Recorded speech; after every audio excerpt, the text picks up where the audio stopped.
لبيك أتيتك في لهف لسؤالك يا أهل الذكر، لسؤالك يا أهل الذكر، لسؤالي جئت لكي أدري.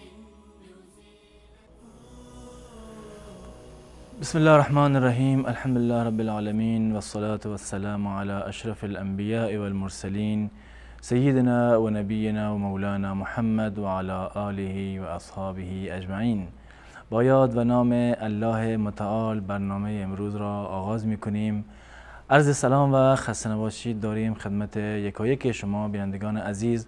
امیدوارم که همیشه در پناه الله متعال و مشغول به عبادت الله متعال باشین. در خدمت شما بزرگواران هستیم با برنامه پرسش و پاسخ. در این قسمت در خدمت جناب مولانا عبدالقدوس دهقان هستیم. خدمت ایشان نیز عرض سلام و خسته نباشید داریم. بنده خدمت شما و تمامی بینندگان عزیز و ارجمند عرض ادب و سلام دارم. السلام علیکم و رحمت الله و برکاته. و علیکم السلام و رحمت الله و برکاته. جناب مولانا، سوالهای زیادی از طرف بینندگان عزیز دستمون رسیده و طبق روال معمول سوالها را از آن سوالهایی که از طریق SMS به دستمون رسیده آغاز میکنیم. بیننده پرسیدن که در مورد رفع یدین میخواستم پرسم که کدام یک قوی تر است دلیلش؟ آیا رفع یدین شود در نماز یا نشود؟ و اگر کسی که در مذهب حنفی باشد و رفع یدین کند در نمازش اشکالی وجود میآید یا نه؟ خلاصه گفتن که میخواستم بدونم که رفع یدین حکمش چیست و اگر کسی رفع یدین نکند آیا گناهکار میشود یا نه؟ بسم الله الرحمن الرحیم و به نستعین و صلی الله علی نبینا محمد و علی آله و صحبه اجمعین. اصطلاح رفع یدین به معنی بلند کردن دستها هست. بلند کردن دستها در هنگام نماز. در مورد رفع یدین موارد اتفاقی رو داریم که به اتفاق و اجماع تمام علما سنت هست، از رسول الله صلی الله علیه و سلم ثابت هست و اون رفع یدین در هنگام تکبیر تحریمه هست. تمام مذاهب اهل سنت و الجماعت و مجتهدین اهل سنت و الجماعت بر این نقطه اتفاق نظر دارند که رفع یدین همراه با تکبیر تحریمه، یعنی اولین تکبیری که انسان نماز را آغاز می کند، این جز سنت های ثابت هست، از رسول الله صلی الله علیه و سلم ثابت هست و در نماز رفع یدین کردن یعنی در تکبیر تحریمه به اتفاق سنت است. هیچ گونه اختلافی در این وجود ندارد. بعد از این موارد دیگری هست که مورد اختلاف هست، یعنی تکبیر تحریمه در هنگام رفتن به رکوع یک مورد و در هنگام برخاستن از رکوع مورد دوم و در هنگام برخاستن از التحیات اول، از قعده اول. این سه مورد اختلاف هستند. یعنی مجموعاً 4 جا داریم رفع یدین در حالت نماز. مورد اولیش اتفاقی هست، همه اتفاق نظر دارند بر مسنون بودنش، و 3 مورد دیگر در واقع مورد اختلاف هست و جمهور علمای اهل سنت و مذاهب اهل سنت و الجماعت نظرشون بر این است که رفع یدین در هر 4 مورد سنت هست. در هر 4 مورد، هنگام تکبیر تحریمه و هنگام رفتن به رکوع و هنگام برخاستن از رکوع و هنگام برخاستن از قعده اول، تحیات اول. معیار اصلی در کیفیت نماز حدیث رسول الله صلی الله علیه و سلم هست که ایشان فرمودند صلوا کما رأیتمونی اصلی. رسول الله صلی الله علیه و سلم هم در نماز و هم در بقیه عبادات برای ما الگو هستند و خصوصا در مورد نماز تأکید ویژه‌ای کردند، گرچه در بقیه موارد هم هست. رسول الله صلی الله علیه و سلم مثلا در مورد حج فرمودند خذوا عنی مناسککم، که مناسک حج را از من فرا بگیرید، اما به صورت نماز تأکید بیشتری شده. فرمودند صلوا کما رأیتمونی اصلی، بنگرید که من چگونه نماز میخوانم شما هم مانند من نماز بخوانید. و نماز یک عبادتی بوده که رسول الله صلی الله علیه و سلم حداقل 5 مرتبه فرض شد را نماز فرض رو در مسجد در حضور اصحاب و در ملأ عام در واقع میخوندند، به اضافه نمازهای سنتی که رسول الله صلی الله علیه وسلم میخوندند و همه میدیدند. حداقل اهل بیت رسول الله صلی الله علیه وسلم همسران ایشون نمازی رو که ایشون در منزل میخوندند مشاهده میکردند و برای عموم مسلمانان و نسل‌های بعدی در واقع نسل اندر نسل با سند صحیح نقل شده. ایشون سوالشون این بود که آیا رفع یدین دلیلش قوی تر هست یا عدم رفع یدین؟ بلند کردن دست در 4 جا در نماز قوی تر هست یا بلند نکردنشون دستها به استثنای تکبیر تحریمه؟ در مورد بلند کردن دسته ها در 4 جا که عرض کردم روایاتش صحیح تر هست، قوی تر هست، در بالاترین درجه صحت قرار دارند، در صحیح بخاری و صحیح مسلم هست، یعنی روایاتش متفق علیه هست. روایات رفع یدین گذشته از اون که متواتر هست، رفع یدین در روایاتش هم متفق علیه هست. روایات صحیحی در صحیح بخاری و صحیح مسلم هست، مانند روایت حضرت عبدالله ابن عمر رضی الله تعالی عنه که در صحیحین هست که ایشون میگه که ان رسول الله صلی الله علیه و سلم کان یرفع یدیه حذو منکبیه، که رسول الله صلی الله علیه و سلم دسته های خودشون را بالا می بردن در هنگام تکبیر کردن، حذو منکبیه، به موازات شانه هایشون، یعنی به این اندازه دسته ها را رسول الله صلی الله علیه و سلم بلند می کردن. اذا افتتح الصلاة و اذا کبر للرکوع و اذا رفع رأسه من الرکوع رفعهما كذلك. روایت صحیح بخاری و صحیح مسلم است که در این روایت 3 مورد آمده که رسول الله صلی الله علیه و سلم دسته ها را به اندازه شانه ها بلند می‌کردند وقتی که نماز را افتتاح می‌کردند، یعنی تکبیر تحریمه، و وقتی که به رکوع می‌رفتند و وقتی که از رکوع برمی‌خاستند. این 3 مورد در این حدیث آمده. و مورد 4م که در هنگام برخاستن از اتحیات اول هست، باز هم از روایت حضرت عبدالله ابن عمر رضی الله تعالی عنه ثابت است، در صحیح بخاری اومده و در صحیح و در سنن ابو داود هم اومده که در اونجا این لفظ اضافه شده که و اذا قام من الرکعتین رفع یدیه، و اذا قام من الرکعتین رفع یدیه، که این روایت هم در صحیح بخاری هست. عرض کردم که روایت صحیح است. از نظر درجه بندی صحت روایات از نزد اهل سنت و الجماعت، قوی ترین روایات یعنی صحیح ترین روایات اون روایاتی هستند که متفق علیه باشند، یعنی روایتی که هم بخاری آورده باشه و هم مسلم در صحیح خودشون این روایت رو آورده باشند. این وقتی ما میگیم متفق علیه یعنی در 2 کتاب اصلی و در درجه اول اهل سنت و الجماعت صحیح بخاری و صحیح مسلم این رو آوردن. این بالاترین درجه صحت هست در میان روایات. بعد از این یک درجه پایینتر اون روایاتی هستند که فقط امام بخاری اون رو ذکر کرده باشه. بعد از آن یک درجه پایینتر وقتی میرسیم فقط روایاتی که در صحیح مسلم اومده باشه و در صحیح بخاری نیومده باشه. این 2 تا روایتی که عرض کردم از حضرت عبدالله ابن عمر رضی الله تعالی عنه، روایت اولی هم در صحیح بخاری هست و هم در صحیح مسلم هست، این متفق علیه هست که در اون 3 مورد رو ذکر کرده رسول الله صلی الله علیه و سلم. از عملیشون ذکر شده که عبدالله ابن عمر میگوید که رسول الله صلی الله علیه و سلم در این 3 مورد دستها رو بلند میکردند. و روایت دوم که بازم از حضرت عبدالله ابن عمر هست در صحیح بخاری هم هست، هم در صحاح اومده و هم در سنن اومده، در سنن ابو داود. این روایتی هست که در مورد رفع یدین اومده و این روایات خصوصا این مورد که روایت حضرت عبدالله ابن عمر رضی الله تعالی عنه حدوداً از 30 نفر از اصحاب رسول الله صلی الله علیه و سلم نقل شده که در این 3 مورد رسول الله صلی الله علیه و سلم دسته ها را بلند می‌کردند. و جالب اینجا هست که رفع یدین از تمام خلفای اربعه و عشره مبشره ثابت هست، ابو بکر و عمر و عثمان و بقیه که خلفای اربعه هستند، و بعد از این از ائمه از عشره مبشره 10 صحابی که رسول الله صلی الله علیه و سلم اونها رو به بهشت مژده دادن، از تمام این بزرگواران رفع یدین در واقع ثابت هست. این یک مذهب جمهور اهل سنت و الجماعت این هست و دلیلش هم صحیح هست، قوی هست و در بالاترین درجه صحت قرار دارد.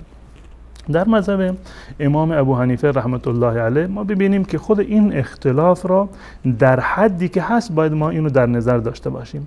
اختلاف در رفع یدین اختلاف عقیدتی نیست و اختلافی نیست که بر اساس یعنی اختلاف حلال و حرام باشه. جایز و ناجایز باشه. هیچ عالمی از علمای از در واقع مذاهب اربعه و ائمه بزرگوار ما این فتوا رو ندادن. حتی امام ابو حنیفه رحمت الله علیه این فتوا رو ندادند که رفع یدین حرام هست، ناجایز هست. اگر کسی رفع یدین بکند به طور مثال نمازش دچار اشکال می شود. بحثی که در اینجا وجود دارد بحث سنت بودن هست. حتی بقیه علما شوافع و حنبلی ها و بقیه مجتهدینی که معتقد به رفع یدین هستند این رو در حد استحباب یا در حد سنت میدونند، در حد فرض یا در حد یکی از ارکان نماز نمیدونند. حتی در هنگام تکبیر تحریمه هم بلند کردن از دستها که مورد اتفاق تمام مذاهب است بازم رکن نیست. یعنی بلند کردن دست در تکبیر تحریمه رکن نیست، بلکه جزء سنت های نماز است. اگر یکی وقتی که نماز میخونه دستهاش مثلا اینجوری ببندد، اصلا بلند نکنه در هنگام تکبیر تحریمه، مثلا بگید که الله اکبر، نماز رو شروع بکنه، هیچ گونه اشکالی وجود نداره، نمازش صحیح است. صرفا یک نوع سنتی رو ترک کرده و ترک سنت در واقع هر اندازه‌ای که ما نمازمون کاملتر باشه، یعنی موافق با سنت باشه، سنت‌هایش رو، آدابش رو، سننش رو مراعات بکنیم، به همون اندازه به نماز رسول الله صلی الله علیه و سلم نزدیکتر هست و ثواب بیشتری رو دارد. اما این گونه نیست که اگر ما سنتی رو ترک کردیم نماز ما باطل بشود یا فاسد بشود. پس بنابراین حتی در مذهب امام ابو حنیفه رحمت الله علیه بحث روی این هست که آیا بلند کردن دست اولاتر هست یا بلند نکردنش اولاتر هست. بلند کردنش اولاتر هست یا بلند نکردنش اولاتر هست. در این زمینه که حدیث حضرت عبدالله بن عمر رضی الله تعالی عنهما، روایتی که در صحیح بخاری و صحیح مسلم است که صحیح هستند، هیچ عالم از ائمه احناف بر این حدیث انگشت نگذاشته که این حدیث صحیح نیست. کسی نگفته که این حدیث صحیح نیست، زیرا که در روایت در صحیحین اومده و روایت متفق علیه هست و در صحتش هیچ گونه اختلاف نظری وجود ندارد. و عرض کردم که بحث صرفا در این مورد هست که آیا رفع یدین اولاتر هست یا عدم رفع یدین. بسیار از علمای احناف معتقد بر این هستند که رفع یدین نکردن اولاتر هست، بهتر هست. یا به تعبیری مثلا میگویند که رفع یدین کردن در نماز در سه جای دیگر سنت نیست یا مستحب نیست، اما جمهور علما همون گونه که عرض کردم در واقع اینو سنت میدونن.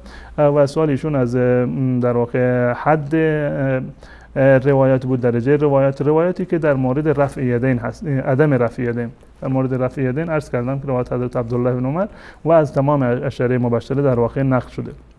روایتی که در مورد عدم رفع یدین هست، یعنی از اونها استدلال شده برای اثبات عدم رفع یدین. امام بخاری رحمت الله علیه یک کتابی رو دارند، یک جزئی رو، یعنی یک کتابی رو اختصاص دادن برای جمع کردن روایات رفع یدین، روایاتی که از صحابه نقل شده برای اثبات رفع یدین در نماز که معروف است به جزء رفع یدین. و ایشون میگویند که عدم رفع یدین از هیچ کس از اصحاب رسول الله صلی الله علیه و سلم ثابت نیست. یعنی بلند نکردن دسته ها ثابت نیست، عکسش ثابت هست که در حد تواتر رسیده که بلند کردن دست ها در این چهار جایی هست که بنده عرض کردم.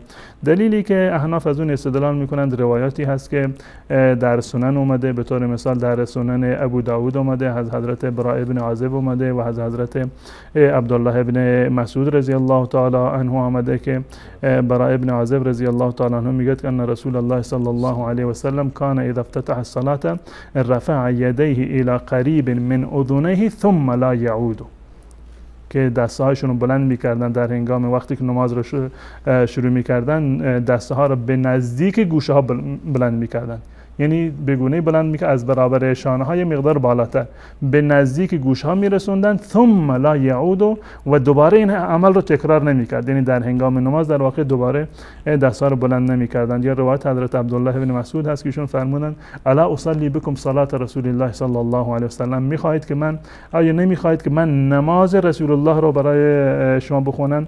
و در روایت اومده که فصلى فلم یرفع یدیه الا مره، ایشون نماز خوندن به جز یک مرتبه که من تکبیر تحریمه هست دستاشون بلند نکردن.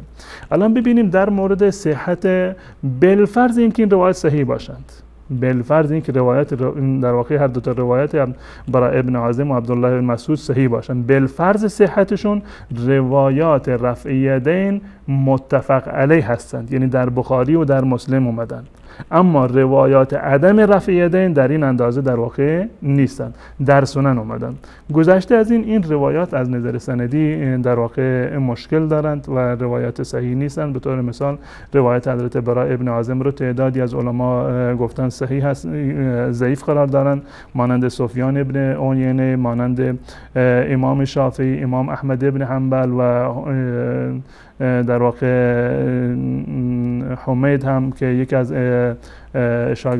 اساتید امام بخاری رحمت الله علیه هست، یحیی ابن معین و همچنین دارمی و خود امام بخاری رحمت الله علیه گفتند که حدیث براء ابن عازب رضی الله تعالی عنه ضعیف است.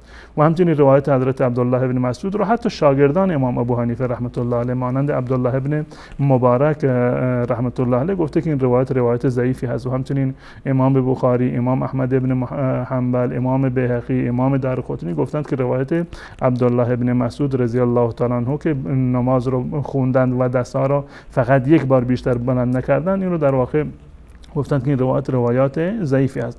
همون گونه که امام شافعی رحمت الله علیه فرمودند، امام علامه ابن حجر رحمت الله علیه فرمودند عدم رفع یدین در نماز از اصحاب رسول الله صلی الله علیه و سلم ثابت نیست. و امام شافعی و بقیه ائمه هم اقوالی رو در این زمینه دارند. هرگاه که برای ما ثابت شد که یک عملی از رسول الله صلی الله علیه و سلم به اثبات رسیده و سنت هست، جایز نیست که ما این عمل رو در واقع ترک بکنیم. امروز اگر یک حنفی در هنگام نماز رفع یدین بکند، معنیش این نیست که مذهب امام ابو حنیفه رحمت الله علیه رو در واقع ترک کرده. مذهب امام ابو حنیفه، امام شافعی، مالک، امام احمد ابن حنبل، همه این بزرگواران تصریح کردند بر این که اذا صح الحدیث فهو مذهبی. اگر صحت حدیث برای من اثبات بشود، این مذهب من هست. وقتی که ما امروزه 100% میدونیم که روایت رفع یدین ثابت هست، صحیح هست روایاتش، خب باید بر این در واقع عمل بکنیم. اگر ما رفع یدین بکنیم یعنی بر اصول مذهب امام ابو حنیفه رحمت الله علیه ما در واقع عمل کردیم. اما این که چرا مثلا به طور مثال امام ابو حنیفه یا فلان امام مثلا بر فلان حدیث عمل نکرده، در این زمینه شیخ الاسلام ابن تیمیه رحمت الله علیه کتاب بسیار جالبی رو دارن به نام رفع الملام عن الائمه الاعلام، یعنی که ملامت رو دفع کرده از ائمه بزرگوار به دلیل اینکه مثلا چرا بر فلان حدیث عمل نکردن. گزینه‌های مختلفی رو آورده که به چه دلیل بر حدیث عمل نکردن، یا اینکه این حدیث مثلا از یک طریق صحیح به اونها نرسیده بوده. خب تا زمانی که صحت حدیث براشون ثابت نشده باشه، نمیتونستن حکمی رو بر مبنای اون حدیث در واقع ثابت بکنن و موارد دیگری هم در این زمینه اومده. پس بنابراین روایات رفع یدین متواتر هستند و در بالاترین درجه صحت هستند و روایات عدم رفع یدین ضعیف هستند و از نظر سندی در واقع اشکال دارند و در حدی نیستند که اینها رو بتونیم مقایسه بکنیم با روایات رفع یدین. پس بنابراین رفع یدین در نماز در 4 جا سنت هست: در هنگام تکبیر تحریمه و در هنگام تکبیر رفتن به رکوع و در هنگام برخاستن از رکوع و در هنگام برخاستن از تحیات اول و قعده اول. در این مورد، در این 4 مورد سنت هست. عرض میکنم سنت هست، نه فرض هست و نه واجب هست، جز ارکان نماز در واقع نیست. رفع یدین و آمین بالجهر و بسم الله به سری گفتن یا جهری گفتن، اینها مواردی نیست که ما ولا و برای ما بر این اساس باشه، یعنی دوستی دشمنی ما بر این اساس باشه و در میان مردم اختلاف و دو دستگی به وجود بیاریم که در واقع باعث رنجش و کدورت و باعث دشمنی باشه. این برخلاف عقیده اهل سنت و جماعت است. همان گونه که عرض کردم روایات رفع یدین صحیح تر هستند، اولاتر هستند بر عمل، اما به هیچ عنوان این قضایا دلیلی برای اختلاف و دو دستگی و دشمنی در میان مسلمانان به هیچ عنوان نباید باشد و هر کسی همچنین عملی رو داشته باشد، یعنی معیار محبت و در واقع دوستی و دشمنیش بر این سری قضایا باشد، اون از در واقع منهج اهل سنت و الجماعت در واقع دور رفته. منهج اهل سنت و الجماعت عرض کردم که این برا و دوستی و دشمنی بر اساس مسائل اعتقادی هست، نه بر اساس فروعات فقهی و فروعات اجتهادی. جزاکم الله خیر بابت این توضیح مفصلی که دادین و واقعا هم ضروری بود که این توضیح داده بشه. جناب مولانا بیننده بعدی پرسیدن در مورد نماز حاجت، گفتن که نماز حاجت چطور خوانده شود و از اتاق فرمانم خواهش بکنم که شماره تماس بینندگان عزیز را نیز زیرنویس بکنن تا بینندگانی که قصد دارن تماس بگیرن از الان سوالاشون آماده باشه. وقتی که صحبت شیخ تموم شد تماس رو بگیریم و سوالای بیننده هم آماده باشه. نماز حاجت چطور خوانده شده؟ در مورد نماز حاجت اون گونه که از اسمش در واقع فهمیده میشه، نمازی هست که در هنگام این که انسان حاجتی رو داشته باشه، نیازی رو داشته باشه، این نماز رو برای رفع حاجت خودش، برای برطرف شدن نیاز خودش این نماز رو در واقع بخواند. بدین خاطر این نماز رو گفتند که نماز حاجت هست. در مورد اصل مشروعیت نماز حاجت، جمهور در واقع فقها نظرشون بر این است که مستحب هست. جمهور فقها نظرشون بر این است که نماز حاجت مستحب است، یعنی به این معنی که نماز حاجتی وجود دارد و ثابت هست با توجه به روایات شواهد و مطابعاتی که در این زمینه در واقع وجود دارد. اما روایتی رو که دقیقاً این نماز حاجت را ثابت بکند از رسول الله صلی الله علیه وسلم، روایت صحیحی که قطعا صحیح باشد چون این روایتی وجود ندارد. معروف ترین روایتش روایت عبدالله ابن ابو وفا هست که در سنن ترمذی اومده که از رسول الله صلی الله علیه وسلم اینچنین نقل کرده که من کانت له الی الله حاجه، هر کسی که نیازی را داشته باشد به الله متعال یا به یکی از بندگان الله متعال، فلیتوضأ فلیحسن الوضوء ثم لیصلی رکعتین ثم لیثنی علی الله ثم لیصلی علی النبی، که در واقع نماز وضو بگیرد، وضوی بسیار زیبایی رو بگیرد، بعد از آن 2 رکعت نماز بخواند، بعد از آن بر الله متعال حمد و ثنا بخواند و بعد از آن درود بفرستد بر رسول الله صلی الله علیه وسلم. یعنی وضو بگیرد و بعد از آن نماز بخواند و بعد از نماز دعا رو آغاز بکند و در دعایش ابتدا در واقع حمد و ثنای الله متعال و بعد از آن درود بر رسول الله صلی الله علیه وسلم. بعد از اون یک دعایی رو در این روایت اومده که رسول الله صلی الله علیه وسلم بنابراین دعا فرمودند که بنابراین روایت فرمودند که این دعا رو بخونید: لا اله الا الله الحلیم الکریم، لا اله الا الله الحلیم الکریم، سبحان الله رب العرش العظیم، الحمد لله رب العالمین، اسألك موجبات رحمتك وعزائم مغفرتك والغنیمة من كل بر والسلامة من كل اثم لا تدع لي ذنبا الا غفرته ولا هما الا فرجته ولا حاجة هي لك رضا الا قضيتها یا ارحم الراحمین. این در واقع دعایی هست که در این روایت اومده. عرض کردم که جمهور علما بنابر شواهدی که این روایت دارد، یعنی الفاظ دیگری که نزدیک به این روایت هستند وجود دارند، گفتند که این روایت ثابت هست و بالفرض هم که ضعیف باشه در باب فضائل اعمال بسیار از علما روایت ضعیف رو در واقع هم معتبر قرار دارند و بدین خاطر جمهور علما این نماز رو در واقع مستحب میدونند. اما نظر شخصی بنده این است تا زمانی که صحت یک روایتی قطعا ثابت نشده باشد، خصوصا در باب عبادات، ما نمیتوانیم که آن را به عنوان یک سنت به رسول الله صلی الله علیه و سلم نسبت بدیم و این روایتی که عرض کردم یک از راویان این روایت که از عبدالله ابن ابی وفا روایت کرده و راوی واحدی هست که این فاید ابن عبدالرحمن کوفی هست، این فرد یک فردی هست که متروک هست، یعنی روایتش ترک شده یا گفتند که روایتش نوشته نمی شود. وقتی که در این اندازه باشد به نظر من نمیتوانیم که صلات حاجت را به عنوان یک نمازی که از رسول الله صلی الله علیه و سلم ثابت است ایشون توصیه کردن معرفی بکنیم. اما چون که بسیار از علما بنابر شواهدی که در این زمینه وجود داره یا بسیار از علما بنابر این که در باب فضائل گفتند که بر روایات ضعیف هم میشود عمل کرد، عرض کردم که برخی از علما یا جمهور علما این نماز رو در واقع مستحب میدونند. جزاکم الله خیر. تماس بینندگان وصله و فقط دوباره تاکید میکنم بینندگان عزیز کسانی میخوان تماس بگیرن سوال ها را از الان آماده بکنید، لطف کنید و از طریق گوشی تلفن وقتی که وصل شد با ما صحبت بکنید، منتظر نباشین تا تماس صدای خودتون را در تلویزیون بشنوید. اولین بیننده رو وصل کنید. سلام علیکم، برنامه پرسش و پاسخ، بفرمایید. سلام علیکم و رحمت الله و برکاته. و علیکم السلام و رحمت الله و برکاته. در خدمت شما هستم. استاد سوال داشتم. سوالتون بفرمایید. در باب سویه کمی هم روشنی میانداختید؟ بله. در باب سبیه. در باب سبیه. سبیحه. بله، وقتی که مجاهدین زنها رو به اسیر خود میگیرن میتوانند که با اون زنها به نکاح ازدواج کنند. سوال دیگه هم دارین؟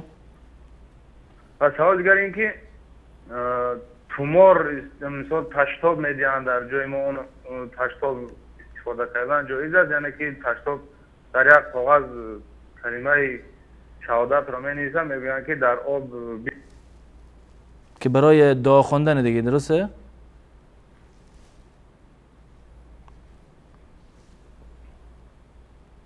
سوالتون رو دارن تماس بیننده قطع شده.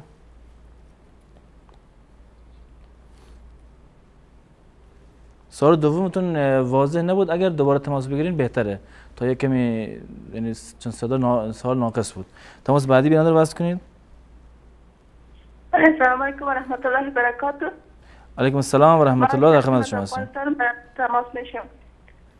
بفرمایید، در خدمت شما هستیم. من چند سوال از استاد بزرگوار داشتم. سوال اولی من این بود که شب 15 شعبان یا برا کدام فضیلت خاص داره یا نه؟ بعضی ها میگن که در همین شب رزق انسان و اجر انسان تعیین میشود، آیا درست است یا خیر؟ درست. سوال دوم است که یک حدیث پس محمد صلی که گفته که انسان نیکبخت کسی است که عمرش دراز باشه. به چه صورت؟ سوال دومتون؟ یک حدیث شریف است که پیامبر صلی فرموده انسان نیکبخت کسی است که عمرش دراز باشه. آیا پیامبر صلی نیکبخت نبوده؟ میشه که در این باره بر ما توضیحات بدین.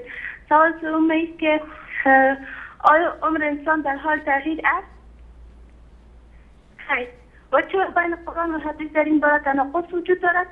در قرآن کریم آمده است که لحظه مرگ انسان یک ثانیه پس پیش نمی شود، ولی در بسیاری از احادیث پیامبر صلی الله فرموده‌اند که با انجام دادن بعضی از کارها عمر شما زیاد می‌گردد. مثال صدقه دادن. در اینجا بین قرآن و حدیث دید وجود دارد یا تناقض وجود دارد. درست. سوال دیگه هم داریم؟ سوال آخری ما است که آیا تقدیر با دست خود انسان مثال در باب ازدواج یا بعضی ها در جاهای نامناسب ازدواج میکنند، وقتی که یعنی خوشبخت نشدن باز میگن که تقدیر بود، آیا این ربطی به تقدیر داره یا نه؟ و یک سوال دیگه هم داشتم که برای مرده اللهم ربنا خواندن درست است یا نه؟ سوال دیگه چی آخری؟ آخرین سوالتون؟ برای مرده اللهم ربنا رو خواندن درست است یا نه؟ دعا خواندن یعنی یا اللهم ربنا به چه صورت خب؟ بله. دیگه از استاد بزرگوار خواهش میکنم برای ما دعا کنن. سلامت باشید. برنامه‌های زیبایتون و یک پیشنهاد داشتم که لطفاً همین وقت برنامه خود زیاد کنین، چون که ما در بعض برنامه‌ها تماس گرفتن چون وقت شما بسیار محدود است. درست. تشکر از برنامه. ولی الان که ما 2 ساعت برنامه داریم و پشت سر هم دیگه 4 ساعت یا 3 ساعت باشه، یکمی حتی خود استاد هم خسته میشن. اگر بتونیم در چند روز یعنی چیز بکنیم برنامه باشه به جای یک روز. تشکر میکنیم از شما. تماس بعدی بیننده رو بس کنید. سلام علیکم، برنامه پرسش و پاسخ، بفرمایید. سلام علیکم. و علیکم السلام و رحمت الله، در خدمت شما هستیم. من یه سوال داشتم. این 2 تا مولا بین هم جوری مناظره داشتن. خب بله. یکی میگفت که خاک خوردن سر قبر. خاک خوردن سر قبر؟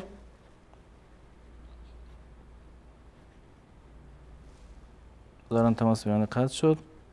اگر تونستین دوباره تماس بگیرین چون تماستون قطع شد بیننده گرامی. تماس بعدی بیننده رو وصل کنین. سلام علیکم، بفرمایید. الو. بفرمایید بیننده گرامی، صدای شما پخش میشه و منتظر صداتون هستیم. از طریق گوشی تلفن با ما صحبت کنین. سلام علیکم. و علیکم السلام و رحمت الله، در خدمت شما هستیم.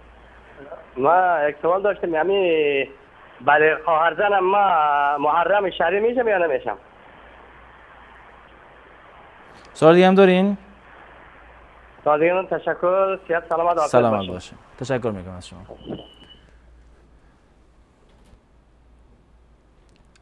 سلام علیکم، برنامه پرسش و پاسخ، بفرمایید. سلام علیکم و رحمت الله و برکاته. و علیکم السلام و رحمت الله، در خدمت شما هستیم. و خدمت مولانا صاحب عبدالقدوس دیرخان سلام عرض. در خدمت شما هستیم. سوال من این است که مثلا در وقت در هنگام نماز خواندن آدم خیلی کوشش سعی میکنه که خشوع و خضوع داشته باشه. اما در هنگام نماز خواندن یک دفعه برای یک مدت 5-10 ثانیه حواس آدم پرت میشه میره به طرف جای دیگه، دوباره آدم سعی میکنه کوشش میکنه که همون خشوع و خضوع رو داشته باشه. درست. خب همون وقتی که آدم حواسش پرت میشه، وقتی که من خصوصا خودم نماز که ختم میشم نگران میباشم، ناراحت میباشم، میگم چه تا نماز فرض و مقصدشم خواندم و تمام شده اما باید آنچنان خشوع و خضوع داشته باشم نداشتم. درست. بله. و دیگه این که 2 هفته قبلم سوال کردم از استاد دیگه کنارتان بود درست. در مورد بچه‌ها. الان که من بچه‌هایم که 10 ساله 11 ساله هستن دیگه ساعت دیگه اینجایی که ما هستیم در آلمان ساعت 10 شب تقریبا چند روز دیگه نماز شام میشه، خفتن هم که ساعت 12 شب میشه، یعنی ساعت دو هم دیگه نماز صبح میشه. یعنی اینا چیکار باید بکنن؟ فاصله هست برادر گرامی، این مشکل شما میگین برای همه جا تقریبا وجود داره. یعنی این فاصله شاید حالا مال شما مثلا 3 ساعت یا 4 ساعته، جایی که ما هستیم 5 ساعت بیشتر نیست برای بیدار کردن بچه‌ها. یعنی شاید درست فاصله کم پیش میاد ولی خب بازم یعنی فاصله هست، میشه بچه رو 5 دقیقه یا 10 دقیقه بیدار کرد و دوباره خوابوند و این مشکل رو حل کردیم. ولی باز ان شاء الله سوالش از شیخ میپرسم. بله تشکر. سلامت باشید. تماس بعدی بیننده رو بس کنید. سلام علیکم، برنامه پرسش و پاسخ در خدمت شما هستیم. من سوال داشتم، میخواستم بدونم افرادی که از ایران اعزام میکنند مهاجرین و غیر مهاجرین افغان در سوریه از ایران اعزام میشن، این افراد آیا وقتی کشته بشن اینها در سوریه دیگه هستن یا مرتد محسوب میشن؟ بله، اینا نماز جنازه دارد این اموات یا اینا شهید محسوب میشن؟ کشته حکمشان چیه؟ سوال دیگه هم دارین؟ نه، سوال شریع همین دارم. درست. تشکر میکنم از شما. سلام علیکم، برنامه پرسش و پاسخ بفرمایید. سلام علیکم بفرمایید.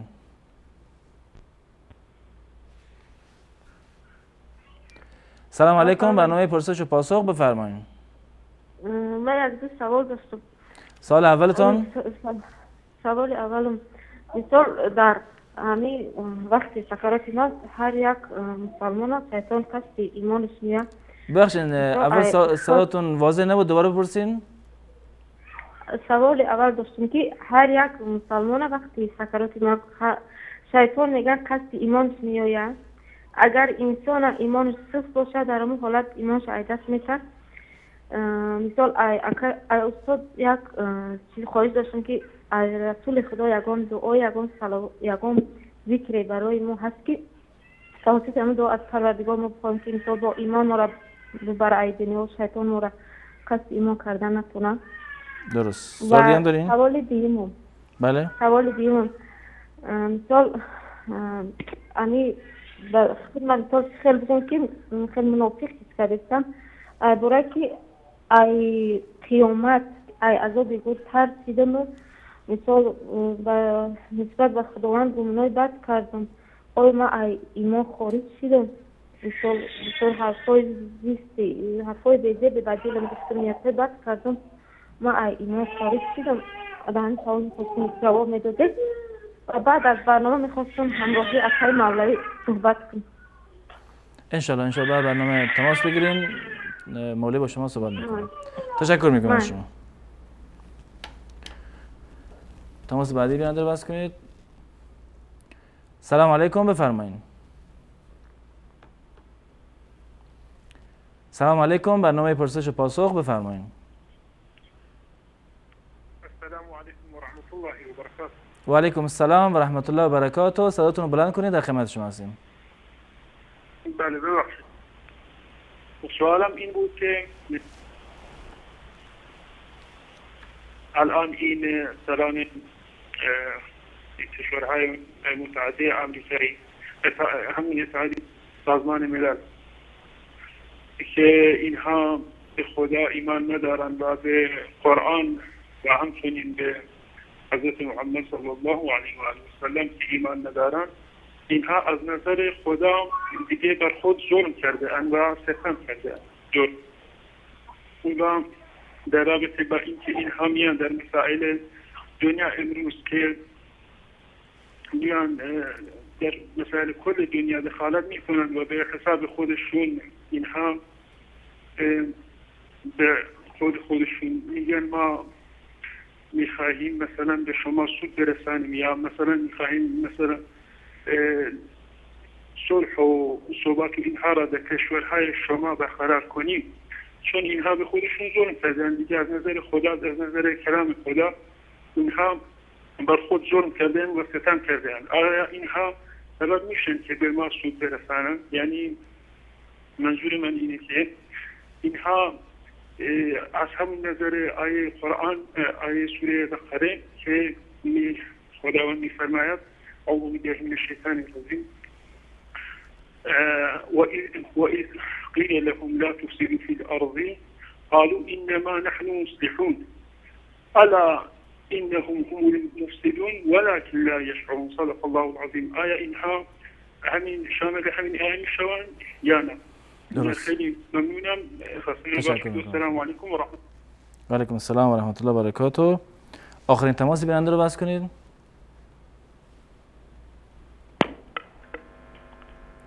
الو. سلام علیکم، بفرمایید. سلام علیکم، خسته نباشید. سلامت باشین. شبکه وصال قربان. شبکه وصال و منتظر سوال شرعی شما هستیم، بفرمایید. بله، سوال شرعی از خدمت مولانا داشتم. بفرمایید. الان صحبت بکنم. دارن تماسشون قطع شد. بینندگان گرامی، در اینجا با هم یک میان برنامه میبینیم و دوباره باز خواهیم گشت. انشاءالله دوباره هم سوالا که تموم شد دوباره تماس تلفنی بینندگان رو میگیریم و در خدمت شما خواهیم بود.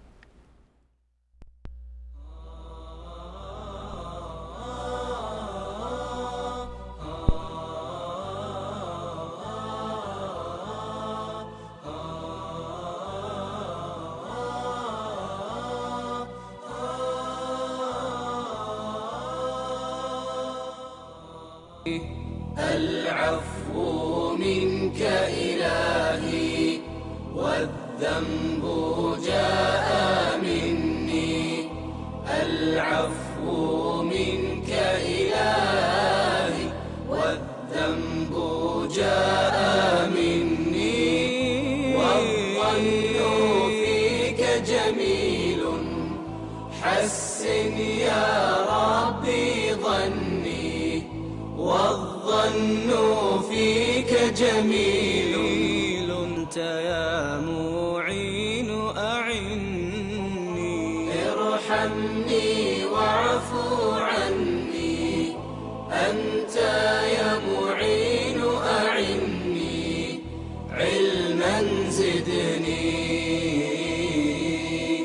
العفو منك إلهي والذنب جاء مني. العفو منك إلهي والذنب جاء مني. والظن فيك جميل حسن يا ربي ظني. والظن فيك جميل حسن يا ربي ظني. حسن ظني. حسن ظني. ما لي إليك وسيلة إلا الرجاء يا ربي. ما لي إليك وسيلة إلا الرجاء يا ربي. فإذا رادت يدي من ذا يجيب دعايا. فإذا رادت يدي من ذا يجيب دعايا. يا معين أعني. ارحمني واعفو عني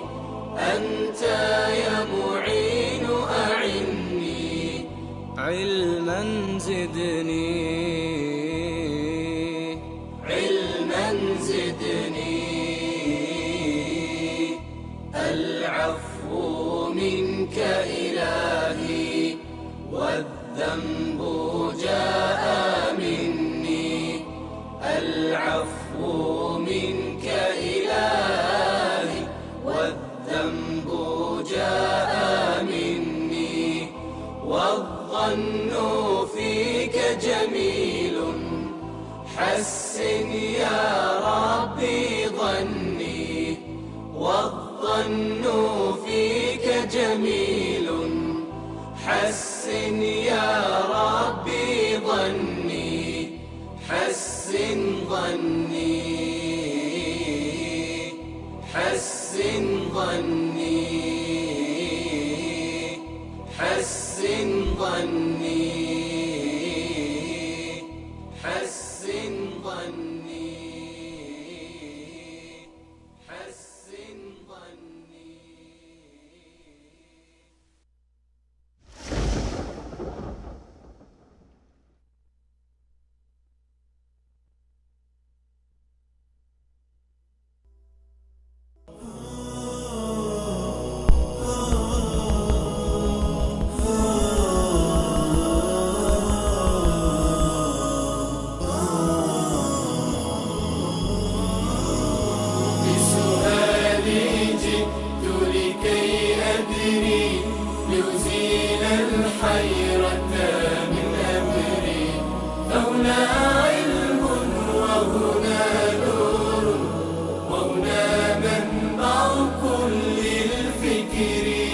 نهر من فقه يتجلى بعقيدة صدق في صدري لبيك أتيتك في لهف بسؤالك يا أهل الذكر بسؤالك يا أهل الذكر بسؤالي جئت لكي أدري.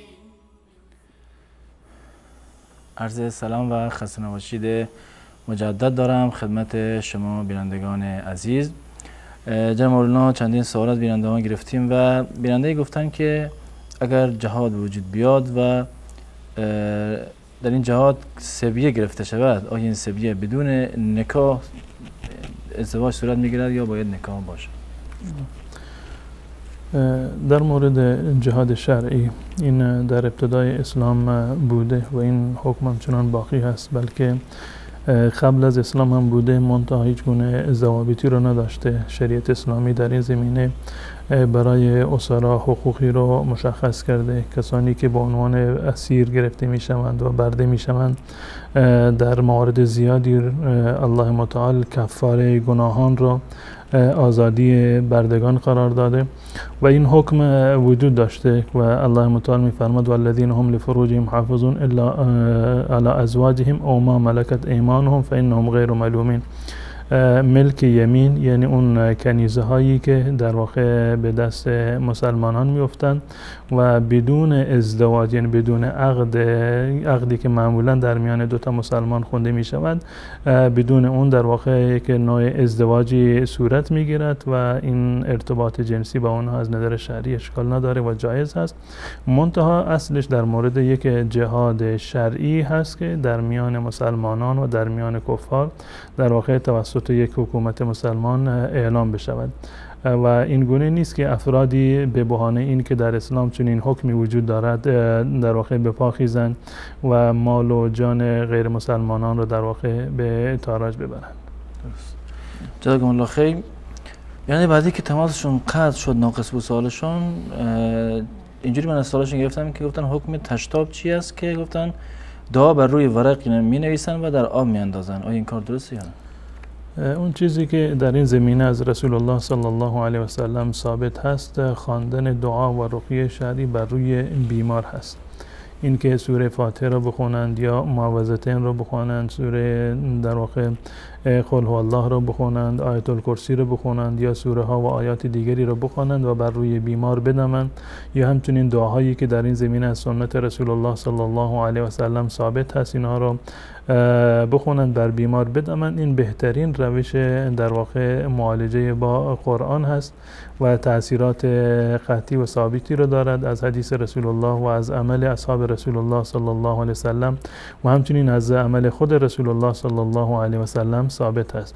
اما اینکه تعویضی رو بنویسند، کاغذی رو، یک دعایی رو بنویسند یا حتی آیه قرآنی رو بنویسند اینو بر بدن آویزان بکنند، یا اینکه این رو در واقع بشورند با آب و آبش رو بخورند، چه بسا که این یک سری موانع شرعی دیگری رو داشته باشه. آویزان کردن یک آیه قرآن بر بدن شاید این آیه را در واقع سبب بی‌حرمتی به آیات قرآن بشود که در هنگام جنابت و بیوضویی و در هنگام رفتن به دستشویی یا خوابیدن در واقع زیر بدن قرار بگیرد و این در واقع یک نوع بی‌حرمتی به آیات قرآن هست.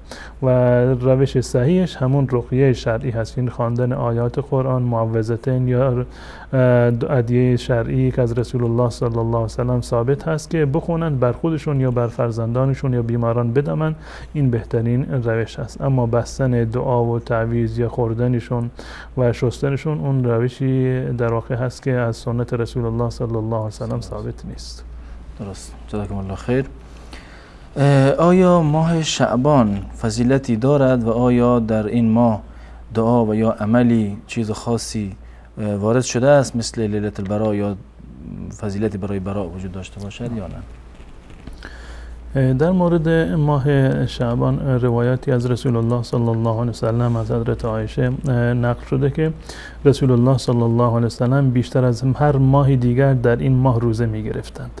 بیشتر از هر ماه دیگر در این ماه در واقع روزه می گرفتند و این ثابت هست و سنت هست.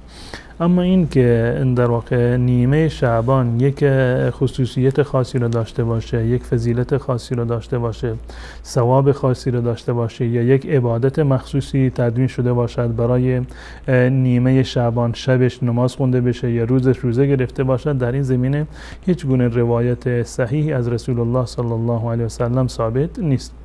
و تمام روایاتی که در مورد فضیلت نیمه شعبان در واقع ذکر شدند روایات ضعیفی هستند یا احیانا روایات موضوعی هستند، یعنی روایات ساختگی هستند که هیچ گونه در واقع ارزش و اعتباری رو ندارند. من جمله روایتی هست که در سنن ابن ماجه اومده، با اینکه این روایت در سنن ابن ماجه اومده و روایت از سیدنا علی رضی الله تعالی عنه است، اما این روایت رو بسیار از علما گفتند که این روایت موضوع و ساختگی هست، اصلا حدیث رسول الله صلی الله علیه و سلم در واقع نیست. در این روایت از علی رضی الله تعالی عنه نقل شده که ایشون هم از رسول الله نقل میکند که اذا کان لیلة النصف من شعبان فقوموا لیلها و صوموا نهارها، که وقتی که نیمه شعبان شد شما شب شعبان نیمه شعبان را قیام بکنید، نماز بخوانید و صوموا یومها و روز آن را روزه بگیرید، که زیرا در این اومده در ادامه روایت اومده که الله متعال در نیمه آخر این شب در ثلث اخیر اون شب در واقع به آسمان دنیا میاد، الا مستغفر فاغفر له الا مسترزق فارزقه، آیا کسی هست که طلب مغفرت بکند من اون رو ببخشم، آیا کسی هست که رزق بخواهد من به اون رزق بدهم و موارد دیگری در این روایت اومده حتی یطلع الفجر.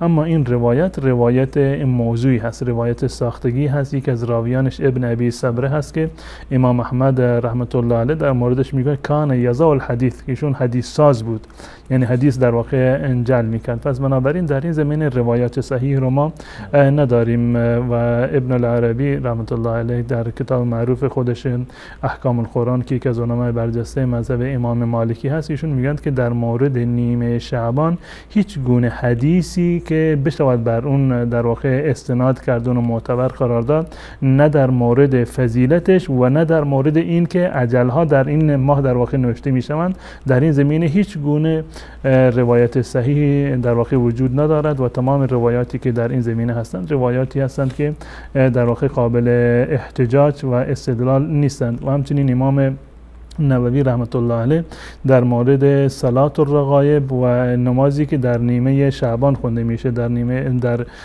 شب 15 شعبان خونده میشه یا اولین جمعه ماه رجب خونده میشه، ایشون تصریح دارند که این صلات الرغایب و همچنین نمازی که در شب نیمه شعبان خونده میشود اینها بدعت هستند، ناجایز هستند و هیچ گونه دلیلی از رسول الله صلی الله علیه و سلم در این زمینه وجود ندارد. پس بنابراین دعا و عبادت در نیمه شعبان هیچ فضیلتی رو ندارد که در شب‌های گذشته نداشته باشد. چون نیمه شعبان، اول شعبان و وسط شعبان، نیمه شعبان و آخر شعبان حکمش در واقع یکی هست و نیمه شعبان هیچ گونه برتری بر بقیه شب‌ها در واقع ندارد. در شب نیمه شعبان نماز و دعا و عبادت خاصی رو ما نداریم و همچنین در روزش روزه گرفتن به نیت این که نیمه شعبان هست و یک فضیلت خاصی رو داشته باشه، این هم از رسول الله صلی الله علیه وسلم در واقع ثابت نیست. به صورت کلی در کل ماه شعبان روزه گرفتن مسنون هست، در کل ماه شعبان، زیرا که در واقع مقدمه رمضان هست و رسول الله صلی الله علیه وسلم تا جایی که ممکن بود بیشترین ایام این ماه رو در واقع روزه می گرفتن. اما در مورد فضیلت نیمه شعبان شبش یا روزش هیچ گونه روایت صحیحی از رسول الله صلی الله علیه وسلم نقل نشده و به این نیت انسان نباید که نماز خاصی رو بخونه. اگر کسی همیشه عادت بوده در تمام شبها نماز شب میخواند، نماز تهجد میخواند، اشکال ندارد در نیمه شعبان هم بلند بشود نماز بخواند. اما اگر قبلا هیچ گونه عادتی رو نداشته، نماز شب و تهجد نمیخونده، شب نیمه شعبان که شده بلند میشود به نیت این که نماز خاصی هست، عبادت خاصی هست، ثواب خاصی هست، این کار یک کار بدعت هست و از نظر شرعی با این نیت کار رو انجام دادن این در واقع در دایره بدعت هست و جایز نیست. درست. جزاکم الله خیر. آیا حدیثی از رسول الله صلی الله علیه و سلم وارد شده است به این معنا که فرمودن انسان نیکبخت کسی است که عمرش دراز باشد؟ در این مورد که اون کسی که عمرش دراز باشد این نشانه نیکبختی نیست و چون این روایتی رو با این الفاظ و در این اندازه نداریم. در این زمینه روایتی هست از ابو سفیان اومده، از عبدالله ابن بشر اسلمی رضی الله تعالی عنه روایت شده که میگویند که رسول الله صلی الله علیه و سلم فرمود خیر الناس من طال عمره و حسن عمله. خیر الناس من طال عمره و حسن عمله و در مقابلش اومده شر الناس من طال عمره و سیء عمله. این روایت در سنن ترمذی هست و امام ترمذی رحمت الله علیه گفته که این روایت حسن هست. یعنی معیار سعادت یا معیار نیکبختی خوشبختی طول عمر نیست، چه بسا انسان‌های عمرشون طولانی باشد اما این رو در معصیت و گناه در واقع گذاشته باشند. این نشانه نه تنها که نیکبختی نیست بلکه نشانه بدبختی هست و در روایت که اینا شر الناس هستن، بدترین مردم هستن. اما اون کسی که عمر طولانی رو داشته باشد و در کنار این که عمر طولانی رو داشته باشد در واقع عمل صالحی رو هم داشته باشد، خب این نشانه نیکبختی هست. اما معنیش این نیست که تمام نیکبختها باید عمر طولانی داشته باشند همراه با عمل صالح. چه بسا انسانی عمر کوتاهی رو داشته باشه اما این عمر کوتاه رو همه رو در واقع در عبادت الله متعال صرف کرده باشه. در این که چون این فردی نیکبخت است هیچ گونه شک و شبهه وجود ندارد. اما صرفاً طولانی بودن عمر دلیل بر نیکبختی یا دلیل بر لطف الله متعال در واقع به این شخص نیست، مگر اینکه این عمر طولانی خودش را در واقع در راستای عبادت الله متعال در واقع از اون استفاده بکنه. و عمر رسول الله صلی الله علیه و سلم عمر بسیار مبارکی بودند. یک لحظه از لحظات عمر رسول الله صلی الله علیه و سلم بدون عبادت نگذشتند، به اندازه‌ای که رسول الله صلی الله علیه و سلم وقتی که نماز می‌خوندند و پاهایشون در واقع ورم می‌کرد، حضرت عایشه رضی الله تعالی عنها میگفتند که یا رسول الله شما چرا این همه بر خودتون فشار میآورید؟ رسول الله صلی الله علیه و سلم میفرمایند که افلا اکون عبد شکورا، آیا من انسان سپاسگزاری نباشم در مقابل این همه نعمت الله متعال و فضل الهی من شکرگزاری نکنم؟ یعنی هم روزشون هم شبشون هم خوابشون هم بیداریشون همه در واقع عبادت بودند. و عمر رسول الله صلی الله علیه و سلم هم 63 سال بودند و میانگین عمر این امت در واقع هست و بهترین عمری هست که بسیاری از علما و ائمه و خلفا در واقع در این عمر از دنیا رفتن. و در این که رسول الله صلی الله علیه و سلم نیکبخت بودن هیچ گونه شک و شبهه‌ای در واقع وجود نداره. منظور این حدیث این است که طولانی بودن عمر صرفاً دلیل نیکبختی نیست مگر این که همراه با عمل صالح باشه. و اگر کسی در جوانی فوت بکند معنیش این نیست که این در واقع نیکبخت نبوده. هر کسی هر عمری رو که دارد، در چه 20 سال 30 سال چه کمتر یا بیشتر باشد و این عمرش رو در عبادت الله متعال در واقع سپری بکند، این نشانه نیکبختی هست و چون این انسانی نیکبخت است. و حتی در روایت اومده که در 7 گروهی که زیر سایه عرش هستند، رسول الله صلی الله علیه و سلم یک از اون افراد رو میفرماد شاب نشأ فی عبادت الله، جوانی که جوانی خودش رو در عبادت الله متعال در واقع صرف بکند. یا در این زمینه اتفاق جالبی افتاد، 2 نفر از اطراف مدینه اومدن، در شهر مدینه مسلمان شده بودند و در کنار رسول الله صلی الله علیه و سلم و در سپاه ایشان قرار گرفتند. یکی از اونها شهید شد. یکی از اون 2 نفر یا 2 برادر نبودن، برادر ایمانی، یکی از اونها شهید شد و یکی دیگر زنده ماند تا 1 سال دیگر. ظاهرا حضرت طلحه رضی الله تعالی عنه بود که خواب دیدند که اون کسی که شهید نشده بود جلوتر از اون برادری که شهید شده بود به بهشت رفت. اون کسی که شهید نشده جلوتر از شهید به بهشت رفته. اصحاب رسول الله صلی الله علیه و سلم از این خواب تعجب کردند که معنی این خواب چی هست؟ اون نفر اولی شهید شده باید مقام بالاتری رو داشته باشد، اما اون کسی که به مرگ طبیعی مرده و شهید نشده اون زودتر از شهید به بهشت رفته. رفتن پیش رسول الله صلی الله علیه و سلم و این قضیه رو تعریف کردند و رسول الله صلی الله علیه و سلم فرمودند خب این جای تعجبی نداره، مگر اون نفر دوم 1 سال کامل بیشتر از برادر قبلیش مثلا عمر نکرده بود، بیشتر زنده نبود؟ خب در این عمر باقی ماندهش این نماز خونده، صدقه داده، زکات داده، روزه گرفته، اعمال خیری رو در واقع انجام داده، این سبب شده که این در واقع سبقت بگیرد از اون درجه شهید. پس بنابراین انسانی که عمر طولانی رو داشته باشد و در کنار عمر طولانی خودش این هر فرصتی رو که الله متعال به اون میدهد از این فرصت برای عبادت الله متعال استفاده بکند، قطعا این ثواب و ارزش بالاتری داره و انسان وقتی که عمرش را با عبادت الله متعال بگذراند قطعا این انشاءالله نشانه نیکبختی هست و چون این انسانی رو انشاءالله که الله متعال حسن خاتمه هم نصیب میکند. انشاءالله. جزاکم الله خیر. باز سوال درباره عمر انسان هست که بیانده گفتن که آیا عمر میتواند تغییر کند؟ این عمر انسان که نوشته شده است یک مدت مشخصی داره ثابت است یا میتونه تغییر بکنه، کم و یا زیاد بشه؟ و در این زمینه بین قرآن و حدیث تناقض وجود نداره؟ نه، هیچ گونه در واقع تناقضی وجود ندارد و نه در میان آیات قرآن و احادیث رسول الله صلی الله علیه و سلم در این مورد. در مورد عمر انسان ما یک در واقع تقدیری رو داریم که تقدیر ازلی هست، یعنی تقدیری که الله متعال در لوح محفوظ اون رو نوشته. اجل مسمى اصل اجلی هست که برای یک انسان مشخص شده در علم الله متعال هست. اون چیزی که در لوح محفوظ نوشته اون به هیچ عنوان قابل تغییر نیست. لا یستأخرون ساعتا ولا یستقدمون، یک لحظه هم پس و پیش در واقع نمی شود. این اون تقدیری هست و اون علمی هست که در لوح محفوظ الله متعال نوشته و برای انسان مقدر کرده و اساس در واقع تقدیر علم الله متعال هست.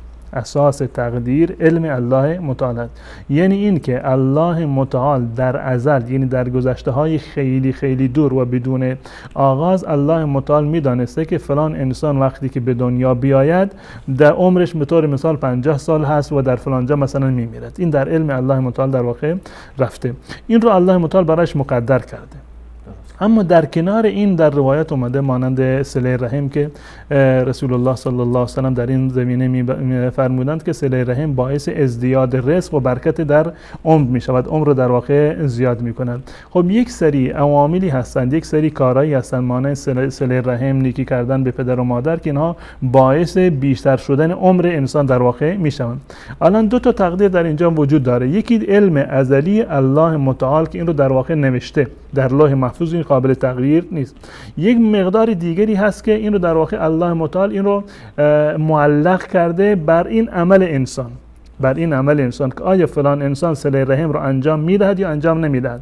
الله متعال میدانسته که این صله رحم رو انجام میدهد، پس بنابراین چون که صله رحم رو انجام داده و عمرش زیاد شده، عمرش رو الله متعال قبلا نوشته 50 سال. اون 50 سالی رو که الله متعال نوشته اون قابل تغییر در واقع نیست. اما این هم در این زمین اون تقدیری رو که الله متعال در واقع در اختیار فرشتگان قرار داده، احتمال دارد که این عوض بشود به خاطر اون چیزی عملی که در واقع انسان انجام میدهد و این غیر از اون تقدیر اصلی هست که در لوح محفوظ الله متعال اون را نوشته. اون چیزی که در لوح محفوظ نوشته به هیچ عنوان قابل تغییر نیست، اما اون تقدیری رو که و عمل دستورالعملی رو که الله متعال به فرشتگان سپرده که این رو عملی بکنن، این قابل تغییر هست و خود این تغییر هم جز تقدیر هست.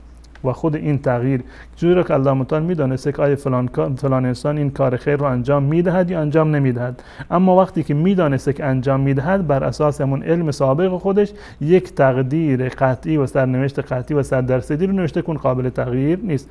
اما اون چیزی که در دست فرشتگان هست اون چیزی هست که در روایت هم اومده که چیزی تقدیر را یا لا یرد القضاء الا الدعاء، این که در روایت اگر اشتباه نکنم سنن ترمذی هست، در اون مورد هست، یعنی در مورد قضا و اون تقدیری که در دست فرشتگان هست، اما تقدیری که در لوح محفوظ نوشته به هیچ عنوان اون قابل تغییر در واقع نیست.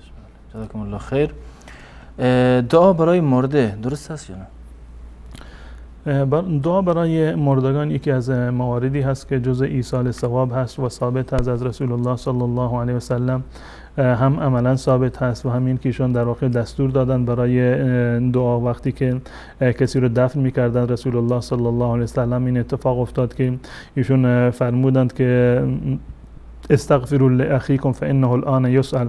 زمانی که برادر مسلمانی رو در قبر میگذاشتند، رسول الله صلی الله علیه و سلم بعد از دفنش فرمودند که برای برادر مسلمانتون دعا بکنید فانه الان یسأل، زیرا که اکنون دارد سوال می شود و از اون بازپرسی و بازخواست می شود. این دعا هست برای مردگان و خود همین دعای قبرستان که ما میریم بر مردگان سلام میدهیم، این در واقع یک نوع دعا هست. اضافه بر این در حدیث رسول الله صلی الله علیه و سلم صراحتا اومده که اذا مات ابن آدم انقطع عمله الا من ثلاث، وقتی که بنی آدم انسان میمیرد عملش قطع می شود مگر در 3 مورد. یک از این موارد این هست که اولد صالح یدعو له، یا فرزند صالح و نیکوکاری که برای والدین خود دعا بکند. این یکی از موارد صحیح و ثابت برای ایصال ثواب هست و قطعا تأثیر این دعای خیر برای میت هم انشاءالله میرسد. انشاءالله. جزاکم الله خیر. بیننده بعدی پرسیدن که آیا خواهرزن از نظر شرعی محرم می شود یا نه؟ خواهرزن محرم نیست، جز محرمات هست. خواهرزن جز محرمات هست، یعنی زنهایی که ازدواج با اونها حرام هست. معنی این نیست که هر کسی که ازدواج با اون حرام باشه محرم هست. هر کسی که ازدواج با اون حرام باشد محرم در واقع شمرده نمی شود. جز محرمات هست و جز محارم نیست، یعنی جز زنهایی هست که به تصریح آیات قرآن ازدواج کردن با خواهر زن در واقع جایز نیست.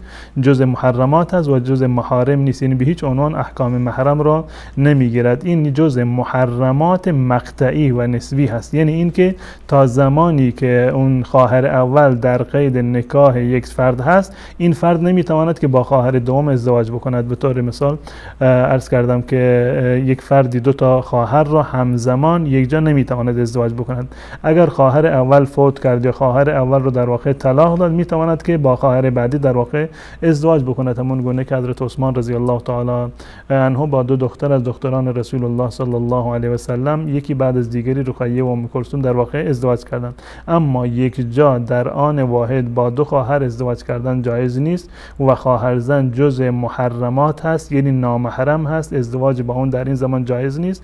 در سوره نساء آیه 23 که الله تعالی میفرماید حرم علیکم امهاتکم و بناتکم و اخواتکم و عماتکم و خالاتکم الی آخر که محرمات رو الله تعالی میفرماید و در آخر میفرماید و ان تجمعوا بین الاختین الا ما قد سلف، و این که 2 تا خواهر رو یک جا جمع بکنید.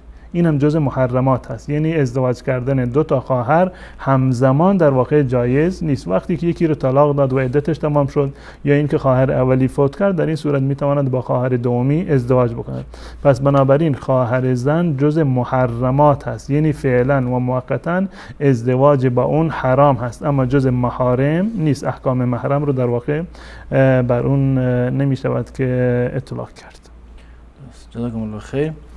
بیننده بعدی سوالشون در مورد خشوع و خضوع در نماز بود. گفت که سعی میکنم که کلا خشوع و خضوع رو رعایت بکنم، اما باز هم رخ میدهد که چند دقیقه یا چند ثانیه این خشوع و خضوع در نماز دور بشه و حواسم پرت بشه. گفتن یعنی باید چه کار کرد که کلا حواس انسان جمع باشه در نماز برای خشوع و خضوع؟ این کاملا یک امر در واقع طبیعی هست که انسان چه بسا در هنگام نماز حواسش و حضور قلبش در واقع متاثر بشه و از بین در واقع برود. برای این که خشوع و خضوع دو تا اصطلاح هستند، یکی از خشوع و دیگری هست خضوع. خشوع در اختیار انسان هست، یعنی این که اعمال ظاهری یعنی ارکان ظاهری دست و بقیه اعضا در اختیار انسان باشد. انسان میتواند که اعضای خودش رو در هنگام نماز کنترل بکند، به طور مثال چشمش رو کنترل بکند، این طرف اون طرف نگاه بکند، دستش رو کنترل بکند، پایش رو کنترل بکند، در هنگام نماز در واقع دست و پا نزند، به این طرف اون طرف نگاه نکند. این که یعنی خشوع هست، یعنی فروتنی ظاهری که در حالت نماز ما باید این رو داشته باشیم.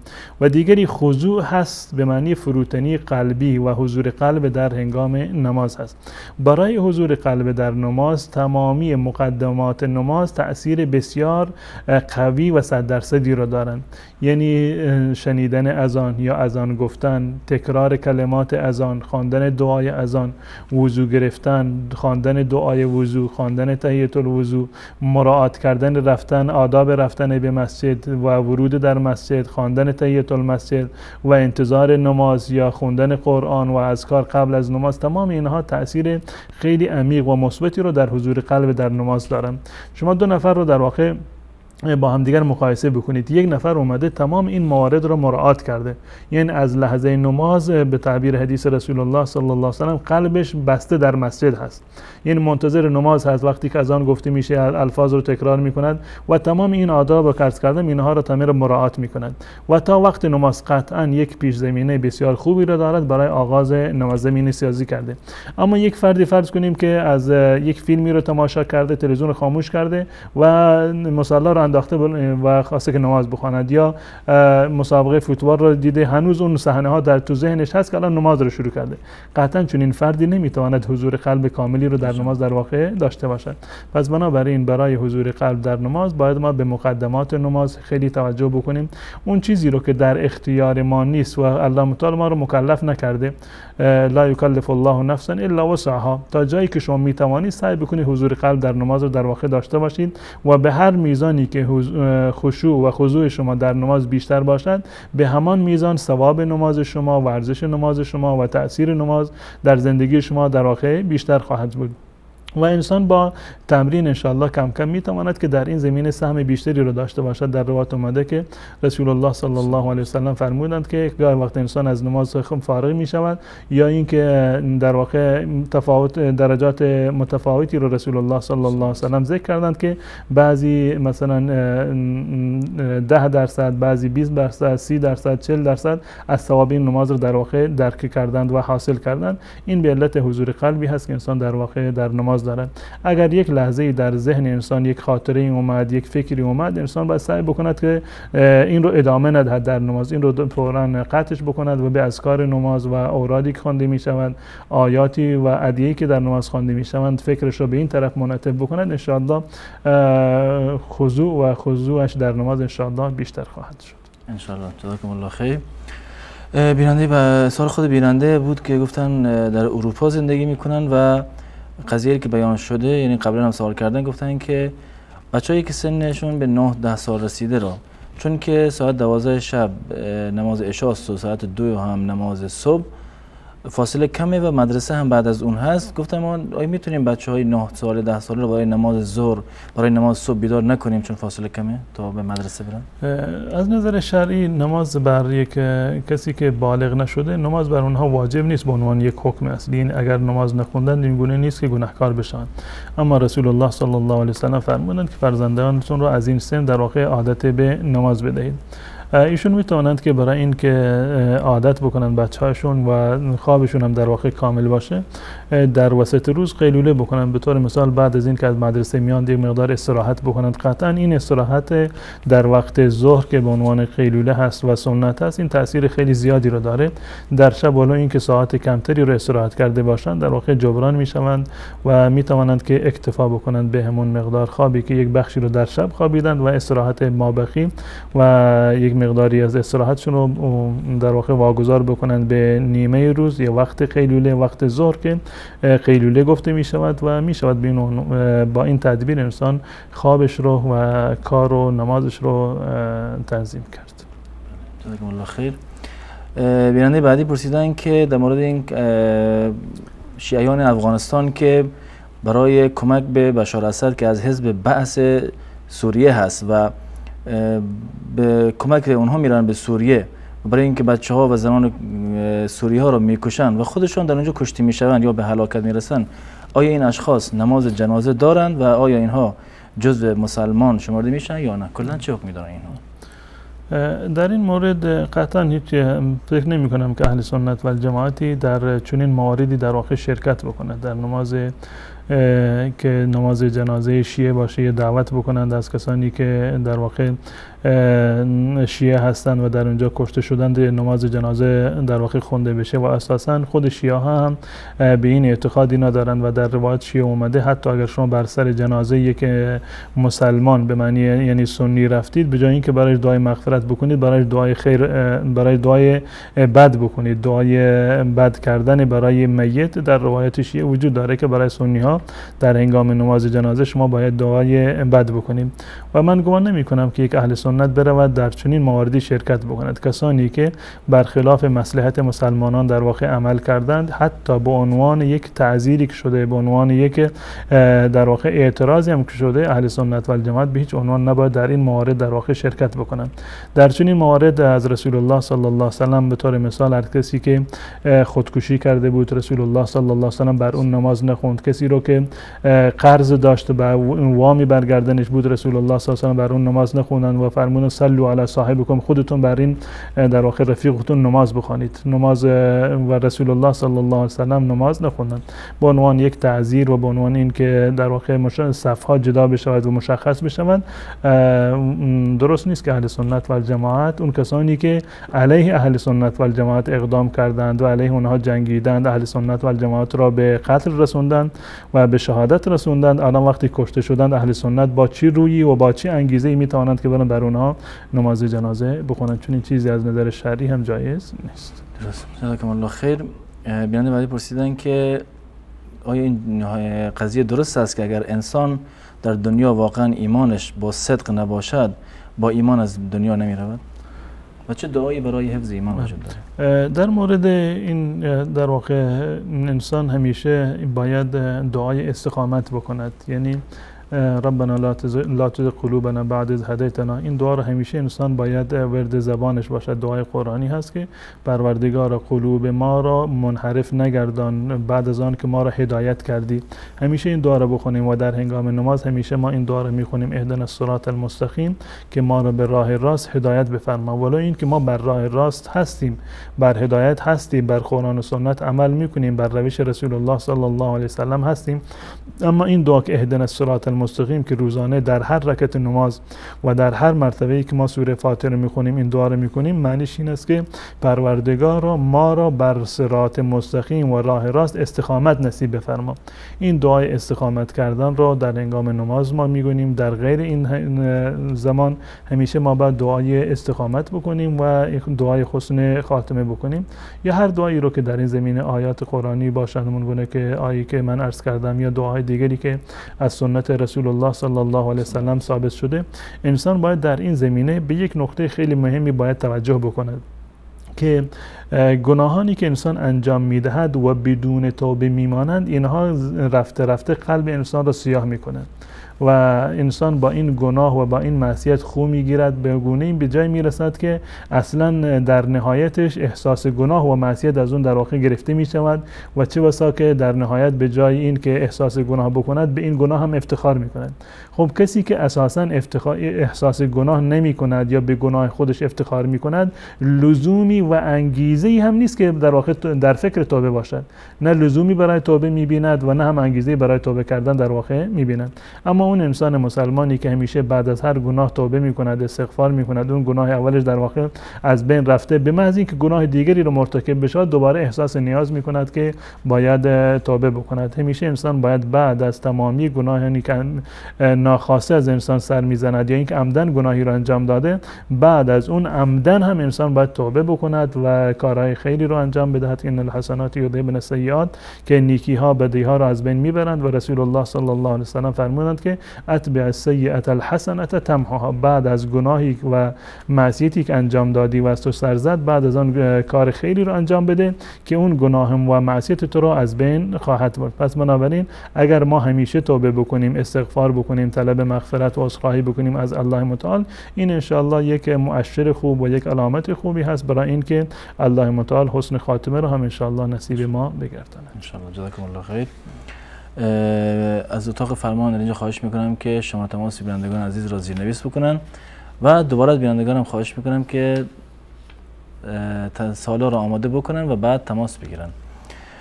جناب مولانا بیننده بعدی یا خود بیننده پرسیدن که اگر کسی مرتکب گناه شود آیا اون ایمان از وجودش خارج می شود یا نه؟ عقیده اهل سنت و الجماعت در این زمینه این هست که انسان با انجام دادن گناه در واقع کافر نمی شود. عقیده اهل سنت و الجماعت یک عقیده ای که وجه تمایز اهل سنت و الجماعت هست با خوارج. خوارج و معتزله معتقد بر این هستند هر کسی که گناهی را انجام بدهد با این گناه از ایمان خارج می شود، با این گناه از ایمان خارج می شود. و خوارج معتقدند که کافر می شود و معتزله معتقدند که این از ایمان خارج شده اما کافر نشده، در یک منزله در میان در این وسط در واقع قرار داره. اما عقیده اهل سنت و الجماعت این است که انسان مسلمان هر گناهی رو که انجام بدهد ولی اینکه گناه بسیار بزرگی باشد، این در واقع به معنی این نیست که در واقع کافر بشود. انسان با انجام دادن گناه در واقع کافر نمی شود، نهایتش این است که فاسق می شود و وقتی که توبه بکند الله متعال در واقع توبه اون را قبول می کند. و عقیده اهل سنت و الجماعت هست که ما هیچ مسلمانی را به خاطر گناهی که انجام داده ما او را جهنمی نمی دانیم، زیرا که هر گناهی ولو اینکه بسیار هم سنگین باشد این در دایره عفو و مغفرت الله متعال قرار دارد، یعنی در تحت مشیت الله متعال هست. اگر الله متعال بخواهد اون را میبخشد و اگر بخواهد هم اون را در واقع مجازات میکند در روز قیامت. این بستگی به اراده و خواست الله متعال دارد. اما به عنوان یک اصل در عقیده اهل سنت و الجماعت این است که انسان مسلمان با انجام دادن یک گناه از ایمان خارج نمیشود. درست. جزاکم الله خیر. تماسای بینندگان وصله. اولین بیننده سلام علیکم، برنامه پرسش و پاسخ بفرمایید. سلام علیکم و رحمت الله و برکاته. و علیکم السلام. من پیشتر یک سوال کرده بودم، متاسفانه جوابشو نگرفتم. سوال ما است که تقدیر به دست خود انسان است یا نه؟ مثال در باب ازدواج بعضی در جاهای نامناسب ازدواج میکنن، باز وقتی که یعنی دو راضی نبودن باز میگن که تقدیر بود. آیا ایرادی به تقدیر داره یا نه؟ درست. سوال دیگه هم دارین؟ سوال دومی است که کشتن وضعیت یا تلپاست جواز داره یا نه؟ اگر جواز داره چرا؟ با کدام دلیل؟ سوال سومی است که فرق بین حجاب و ستر عورت چی است؟ آیا کدام فرق بین سوال سومتون دوباره تکرار کنید. کشتن وضعیت سوال سوم جواز داره؟ سوال سوم فرق بین حجاب و ستر عورت چی؟ آیا کدام فرق وجود داره؟ درست. تشکر میکنم از شما. تشکر، خدا حافظ. سلامت باشین. تماس بعدی بیننده رو بس کنیم. سلام علیکم، برنامه پرسش و پاسخ بفرمایید. سلام علیکم. علیکم السلام و رحمت الله، در خدمت شما هستیم. قربان شما. من یه چند سوال دارم. من دو تا سوال دارم. بفرمایید. سوال اولتون؟ سوال اولمو من دلال هستم، دلال گندم. بله. اونا مدتی میدیم.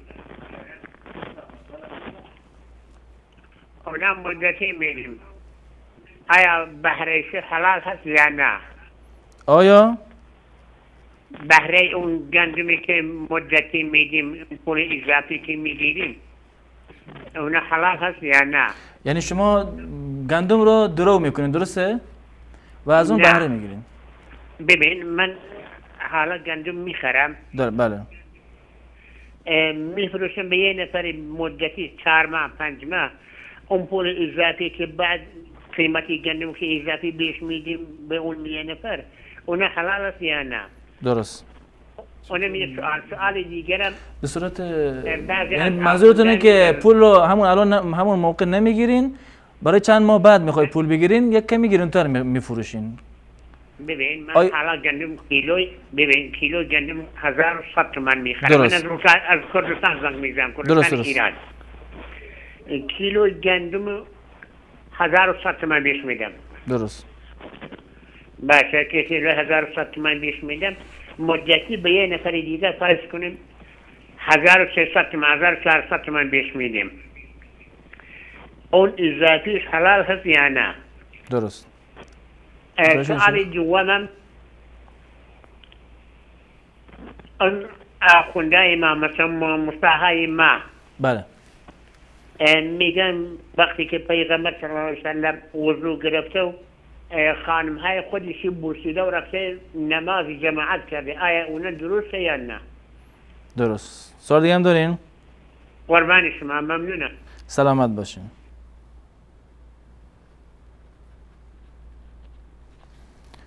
تماس بعدی بیننده باز کنید. سلام علیکم، برنامه پرسش و پاسخ بفرمایید. بله سلام علیکم. علیکم السلام و رحمت الله، بفرمایید. ببخشید یک سوال داشتم. بفرمایید. همین یکی از دوستای ما در مملکت فنلاند، یکی از مملکت‌های اروپایی زندگی میکنن. در اونجا یک سال میشه که در اونجا زندگی میکنن. اول نمیفهمیدن که گوشت که میخورن اونجا ذبح نمیشه. در مملکت فنلاند اجازه ذبح هیچ کس نداره و کس را گیر کنه جریمه میکنه یا بندی میکنه. انال وانه و دیگه پاگاه شدن. سوالشان این است که آیا این گوشت اجازه است بخورن یا نه؟ به خاطر که استاد محترم اون دفعه گفتن که گوشت از اهل کتاب اجازه است مگر ذبح که باید است کنن، مگر یا اصلا ذبح هم نمی کنن. درست. اینا چی باید است کنن؟ سوال دیگه هم دارین؟ نه خیلی نه، سوال واضح است؟ بله سوال واضحه، تشکر میکنم. تشکر بسیار. سلامت باشین. تماس بعدی بیننده رو باز کنید. سلام علیکم، برنامه پرسش و پاسخ بفرمایید. بله. سلام علیکم، بفرمایید. سلام علیکم. علیکم السلام و رحمت الله، لطفاً سوال شهریتون رو بفرمایید. از طریق گوشی تلفن با ما صحبت کنید. درست. السلام علیکم و رحمت الله و برکاته. و علیکم السلام و رحمت الله و برکاته. یک سوال داشتم استاد. بفرمایید سوالتون. پول نقد مال خانه که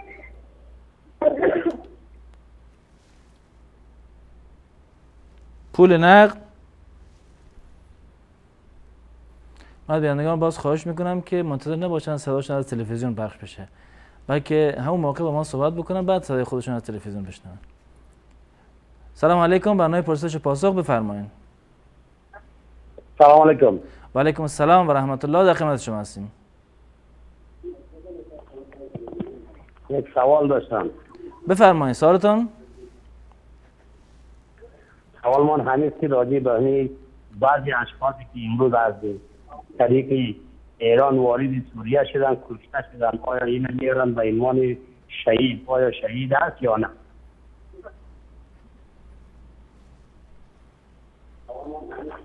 سوال دیگه هم دارین؟ سوال دیگه من همیست که آیا معروف این به عنوان حاضرترین شهید رای زینب آیا این وجود داره؟ این اصلی است یا نه؟ ما خیلی بتوانم. این همون سوال اولتون. تشکر میکنم از شما. یعنی شهید راه الله نیستن دیگه، شهید راه یا یک انسانی هستن. تشکر میکنیم. تماس بعدی بیننده رو بس کنید. سلام علیکم، برنامه پرسش و پاسخ بفرمایید. سلام خسته نباشید. سلامت باشین، در خدمت شما هستیم. ببخشید سوال داشتم از خدمت. میخواستم بگم که اسم رومیسا اسم معنی چیه و اسم صحابی بوده یا نه؟ درست. سوال دیگه هم دارین؟ ممنون، خدا نگهدار. سلامت باشید. خیلی ممنون. سلام علیکم، برنامه پرسش و پاسخ بفرمایید. سلام. علیکم السلام و رحمت الله، در خدمت شما هستیم. سلامت باشین. ببخشید بازی کلش میخواستم بپرسم گناه داره بازی کردنش یا نه؟ در اینترنت درسته؟ بله. بازی کلفش بهش میگن دیگه. کلفش. کلش تقلبی کردم. کلش. آخرین بیننده رو بگیریم. سلام علیکم، برنامه پرسش و پاسخ بفرمایید. سلام علیکم بفرمایید. سلام علیکم. و علیکم السلام و رحمت الله، در خدمت شما هستیم. استاد گرامی خسته نباشید. سلامت باشین، در خدمت شما هستیم. ما آقا یک دو تا سوال داریم اگه جواب ما رو بدین. سوال اولتون؟ یک آدم اگه روزه داره اگر حالی به هم بخوره آیا روزه باطله یا نه؟ و چیز دیگری می‌خواستم بگم. منظورتون یعنی استفراغ بکنه یا فقط حالش به هم بخوره؟ حالش به هم بخوره، یعنی در همون میشه گفت استفراغ همون گفته میشه. و سوال دوم اینه که ما قبل از اینکه شبکه‌ها باز شد من خانمم شیعه بود ولی الحمدلله الان سنی شده. الحمدلله. خب و این ما اولین عقد که کردیم داخل عقد کردیم، یعنی با این آخوندا که الان اون زمان میگفتن ما همه مسلمونیم فرق نمیکنه و فلان اینا، ولی الان گویا دیگه چیزایی گفته میشه و دیگه یک جور دیگه مسلمانی اینجوری نیست.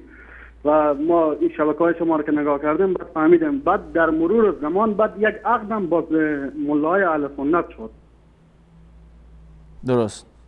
بعد اول ما داخل حرم به حساب عقد کردیم، بعد دوباره باز وقت مجلس عروسی که گرفته شد باز دوباره یک آخوند از ملا خودمون از ملای اهل سنت، چون ما خودم اهل سنتم، خانمم شیعه ولی او هم الان سنی شده و به خاطر همون ما اولین عقد خود داخل حرم کردیم. این شیخ ها عقدمان کرد دوم، بعد ملای اهل سنت دیگه نمی‌فهمم درسته یا نه.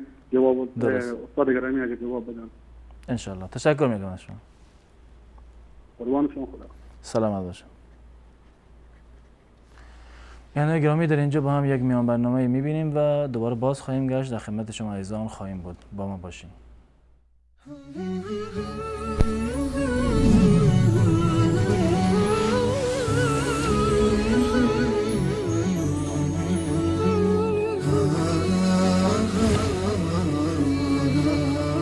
زینت و زیبی همه اسلامیان قرآن بود، در قیامت بهترین شافعان قرآن بود. زینت و زیبی همه اسلامیان قرآن بود، در قیامت بهترین شافعان قرآن بود. گر حکیمان عاجزایند از علاج ما چی باک، شافی درمان مایان بیگمان قرآن بود. گر حکیمان عاجزایند از علاج ما چی باک، شافی درمان مایان بیگمان قرآن بود. کی تواند کس که بی قرآن رود در راه حق، مقتدای راه جمله سالکان قرآن بود. کی تواند کس که بی قرآن رود در راه حق، مقتدای راه جمله سالکان قرآن بود. زینت و زیبی همه اسلامیان قرآن بود، در قیامت بهترین شافعان قرآن بود. روز و شب قرآن بخوان و کن عمل بر حکم او، کان رفیقی گوری تنگ و خاکدان قرآن بود. روز و شب قرآن بخوان و کن عمل بر حکم او، کان رفیقی گوری تنگ و خاکدان قرآن بود. رو تمسک زن به قرآن تا رساند با خدا، رشتگی حبل المتینی با امان قرآن بود. رو تمسک زن به قرآن تا رساند با خدا، رشتگی حبل المتینی با امان قرآن بود. زینت و زیبی همه اسلامیان قرآن بود، در قیامت بهترین شافعان قرآن بود. مؤمنان را رهنما گردید قرآن خدا، تیغ بر فرقی جهود و کافران قرآن بود. مؤمنان را رهنما گردید قرآن خدا، تیغ بر فرقی جهود و کافران قرآن بود. چشم روشن می شود از دیدنی او دم بدم، تیز فهمی قاریان و سامعان قرآن بود. چشم روشن می شود از دیدنی او دم بدم، تیز فهمی قاریان و سامعان قرآن بود. زینت و زیبی همه اسلامیان قرآن بود، در قیامت بهترین شافعان قرآن بود. در قیامت بهترین شافعان قرآن بود.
بعقيدة صدق في صدري، لبيك أتيتك في لهف لسؤالك يا أهل الذكر، لسؤالك يا أهل الذكر، لسؤالي جئت لكي.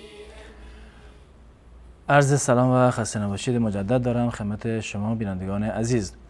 جناب مولانا، سوالی که از سوالهای قبلا مونده این بود که پرسیدن که تقدیر آیا به دست خود انسان است یا کلا نوشته شده است در قبل از زندگی و حیات انسان، مانند قضیه ازدواج که اگر انسان ازدواج ناموفق باشه میگن در تقدیرش اینطور بوده یا قضایی دیگه؟ ببینید، تقدیر یعنی آن چیزی که الله متعال برای انسان نوشته قبلا. یعنی تقدیر در دست انسان نیست. هیچ عنوان هیچ انسانی نمیتواند این رو در سرنوشت خودش و تقدیر خودش بنویسد که من چنین و چنان میشوم در زندگی، این گونه زندگی میکنم. یعنی تمام جزئیات زندگی رو هیچ کسی انسان در واقع نمیداند. هیچ کسی این مطلب رو نمیداند که فردا برای چه چیزی اتفاق میافتد، اما الله متعال میداند که فردا برای این انسان چه اتفاقی میافتد و این اتفاقاتی که در دنیا برای انسان میافتد اینا همه جزء تقدیر هست. یعنی تمام جزئیات زندگی تمام انسانها و تمام نقل و انتقالات و تمام اتفاقاتی که در دنیا میافتد، تمام اینها بر اساس تقدیر الله متعال است. همه اینها را الله متعال میدانسته و میداند و اینها را ثبت کرده در لوح محفوظ. پس بنابراین تمام اتفاقات زندگی من و شما اینها در دایره تقدیر هست و الله متعال اینها رو مقدر کرده، نوشته و هیچ کسی در واقع خودش تقدیر خودش را ننوشته. اما در اینجا یک مطلبی که این خواهرمون بیشتر شاید نظرشون بر این هست که آیا به استناد تقدیر، با پشتوانه قرار دادن تقدیر، ما میتونیم که دلیل ناکامی خودمان را، دلیل ناموفقیت خودمان را، دلیل توسری خوردن خودمان را تقدیر بدانیم؟ به هیچ عنوان چنین در واقع نیست. ما تا زمانی که اتفاقی برای ما نیفتاده ما نمیدونیم که تقدیر ما چی هست. من اصلا الان میخوام این خودکار رو بردارم از روی میز، تا این لحظه من نمیتونم که آیا مقدر هست که من بردارم یا یک اتفاق دیگری میافتد و من فراموش میکنم این خودکار رو بردارم. الان من تصمیم گرفتم این خودکار رو از روی میز بردارم. آیا من موفق میشم یا موفق نمیشم؟ کاری رو که من میخوام انجام بدهم با اراده و خواست خودم انجام دادم، با اراده و خواست خودم. من با اراده و خواست خودم بدون این که سر من هیچ گونه اجبار یا فشاری باشه من این خودکار رو از روی میز برداشتم. الان که من این خودکار رو برداشتم، الان من میدونم که الله متعال این رو برای من مقدر کرده بود که من این خودکار رو در این لحظه مثلا بردارم. این چیزی هست که در تقدیر الله متعال بود و تا زمانی که اتفاق نیفتاده برای من در واقع مشخص نبود که آیا من چنین کاری رو انجام میدم یا انجام نمیدهم. بسیاری از مردم عادت دارند که ناکامی های خودشان را یا بیکفایتی های خودشان را، این گناهش را بر روی تقدیر مندازن، به طور این که اگر یک گناهی رو انجام بدن میگه من خب چیکار بکنم، تقدیر من این بوده. چرا نماز نمیخونی؟ الله برای من همین رو مقدر کرده. چرا روزه نمیگیری؟ الان تقدیر من اینجوری رفته که من روزه نگیرم. چرا فلان گناه رو انجام دادی؟ خب تو چیکار داری؟ الله متعال همین رو برای من مقدر کرده. به هیچ عنوان در مورد گناه و در مورد این که شما نتونستین فلان کار رو انجام بدهید، شما نمیتونید گناه ناکامی خودتان را، ناموفق بودن خودتان را یا گناهی رو که انجام میدهید اینو بگذارید بر گردن تقدیر، در واقع این رو حساب بکنیم. دقیقاً به این گونه هست که به طور مثال یک فردی اگر به شما به سیلی بزند، خود همین افرادی که با این انگیزه و با این بهانه میخواهند که خودشان را تبرئه بکنند و گناه تمام مسئولیت ها و کارهای خلافی رو که انجام دادن اینو میخوان بر دوش تقدیر بندازن، اگر با خود اینها هم مثلا یک فردی بیاد اینها رو سیلی بزند، آیا مثلا میگویند که در مقابل خب تقدیر این بوده که من سیلی بخورم؟ خب چرا در مقابل عصبانی میشیم؟ در اینجا فراموش میکنه که تقدیر این بوده که یک کسی به شما سنگی بزند، کسی به شما فحشی بزند بدهد یا اینکه سیلی بزند. در اینجا تقدیر رو فراموش کرده، از تقدیر استدلال نمیکنه. اما در جایی که نماز نمیخونه میگه تقدیر من این بوده. پس بنابراین این خودش صرفا یک بهانه هست و هیچ گونه واقعیتی رو در واقع ندارد. انسان، الله متعال انسان را اختیار داده با اختیار خودش کاری رو در زندگی انجام بدهد. هر کسی با اختیار خودش ازدواج میکند، با اختیار خودش شریک زندگی خودش را انتخاب میکند، با اختیار خودش یک مدرسه‌ای را، استادی رو مثلا انتخاب میکند. تمام اینها با اختیار خودش هست و هیچ گونه اجباری در این زمینه وجود ندارد. اما وقتی که با خواست خودش، با اراده خودش، با مشورت دوستان خودش یک کاری رو انجام داد و بعد از این که اون کار انجام شد، بله این الان ظاهر شد که این تقدیر بوده. اما این تقدیر بوده. اما تو مجبور نبودی که این کار رو انجام بدی. قبل از این که این ازدواج رو انجام بدی میتونستی که بگی من قبول ندارم. قبل از این که به این مسافرت بری میتونستی که مسافرت نری. قبل از این که من این خودکار رو بردارم میتونم که بگم بر نمیدارم. یعنی این که تقدیر الله متعال هیچ گونه تضادی با اختیار ندارد. انسان مسلمان یا غیر مسلمان در دنیا کارهایی رو که انجام میدهد با اختیار خودش هست. ازدواج میکند، درس میخواند یا درس نمیخواند، یا هر کاری رو که در انسان در دنیا انجام میدهد بر اساس اختیار خودش است و اساس مجازات و پاداشی که الله متعال در نظر گرفته به این خاطر است که انسان به اختیار خودش این کار رو در واقع انجام داده. بعد از این که این کار انجام شد الان ما میدونیم که این در واقع جزء تقدیر بوده، اما به هیچ عنوان به معنی این نبوده که تقدیر ما رو مجبور کرده که این کار رو در واقع انجام بدیم.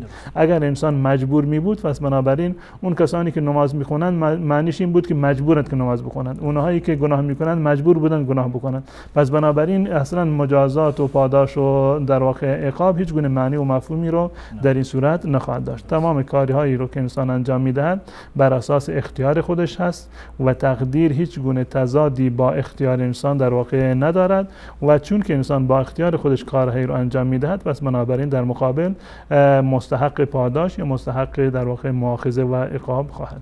درست. جزاکم الله خیر. کشتن وزخ و چلپاسه یا مارمولک آیا نظر شرعی دلیل دارد یا نه؟ در این زمینه روایاتی هست از رسول الله صلی الله علیه وسلم در مورد در زبان عربی وزخ یا مارمولک که هست. این در صحیح بخاری روایتی هست و همچنین در صحیح ابن حبان روایتی هست که راوی میگوید من رفتم در خونه حضرت عایشه رضی الله تعالی عنها، دیدم که یک چوبی گذاشته گوشه یا اتاق. گفتم که این چوب رو برای چی در واقع گذاشتی؟ ایشون در جواب گفتن نقتل به الاوزاق، با این چوب ما چلپاسه را یا مارمولک رو در واقع میکشیم و این دلیل جواز بر کشتنش است. و در روایت دیگری اومده که الوزخ فویسخ، یعنی در واقع یک حیوان یا یک حشره در واقع موذی هست و هر چیزی که برای انسان ضرر و زیانی رو داشته باشه، موذی باشه، مزاحم آرامش انسان باشه، از نظر شرعی کشتنش هم در واقع جایز هست و اشکالی رو ندارد. جزاکم الله خیر. آیا فرق بین حجاب و ستر عورت وجود دارد؟ حجاب یک کلمه عامتر هست. حجاب در زبان عربی که هست در زبان فارسی معادلش هست معنی پوشش یا لباس. اما ستر عورت به معنی یک معنی خاصی رو دارد، یعنی پوشاندن یک قسمتی از بدن. حجاب به معنی خود پوشش هست و ستر عورت یعنی پوشاندن عورت، که عورت یعنی از مردها از ناف گرفته تا زانو این جزء قسمت عورتشون هست و از زنها تمام بدنشون در واقع جزء عورت شمرده می شود. و حجاب شرعی و پوشش شرعی که یک زن دارد باید یک سری شرایطی رو داشته باشد که اون فلسفه حجاب رو در واقع برآورده بکند. به طور مثال اینکه این یک چیز ساتری باشد، یعنی پوشاننده باشد، یعنی کل بدن را بپوشاند. و شرط دومش این است که تنگ نباشد، حتی باید گشاد باشد، بگونه‌ای نباشد که برآمدگی های بدن را برای دیگران به نمایش بگذارد. و یک مقدار ضخیم باشد، بگونه‌ای نباشد که نازک و شفاف باشد که از پشت آن در واقع بدن انسان دیده بشود. مشابه لباس مردان نباشد یا لباس شهرت نباشد که لباسی که در واقع اون رو نمایان بکنه در میان مردم یا یک خاص باشه که تمام مردم اون فرد رو با اون لباس در واقع بشمارند. یا برای زنان مثلا لباسش خوشبو نباشد. اینها مجموع شرایطی هست که برای حجاب شرعی و حجاب کامل در واقع لازم هست. جزاکم الله خیر. بیننده بعدی که از کردستان بودن گفتن گندم میخورم و وقتی که میخوام به صورت مدتی بفروشم پول اضافی میگیرم. آیا این پول اضافی برای من حلال است یا نه؟ بله، از نظر شرعی اشکالی نداره. فروختن هم از مواد غذایی یا مواد دیگر به صورت نسیه یا به صورت قسطی از نظر شرعی هیچ گونه اشکال شرعی نداره و جایز هست. و اضافه کردن قیمت به خاطر مهلت این هم از نظر شرعی با یک سری شرایط و ضوابطی که هست باز هم اشکال نداره. یعنی این که مشخص باشه که این گندم را ایشون به طور مثال 6 ماه فروختند.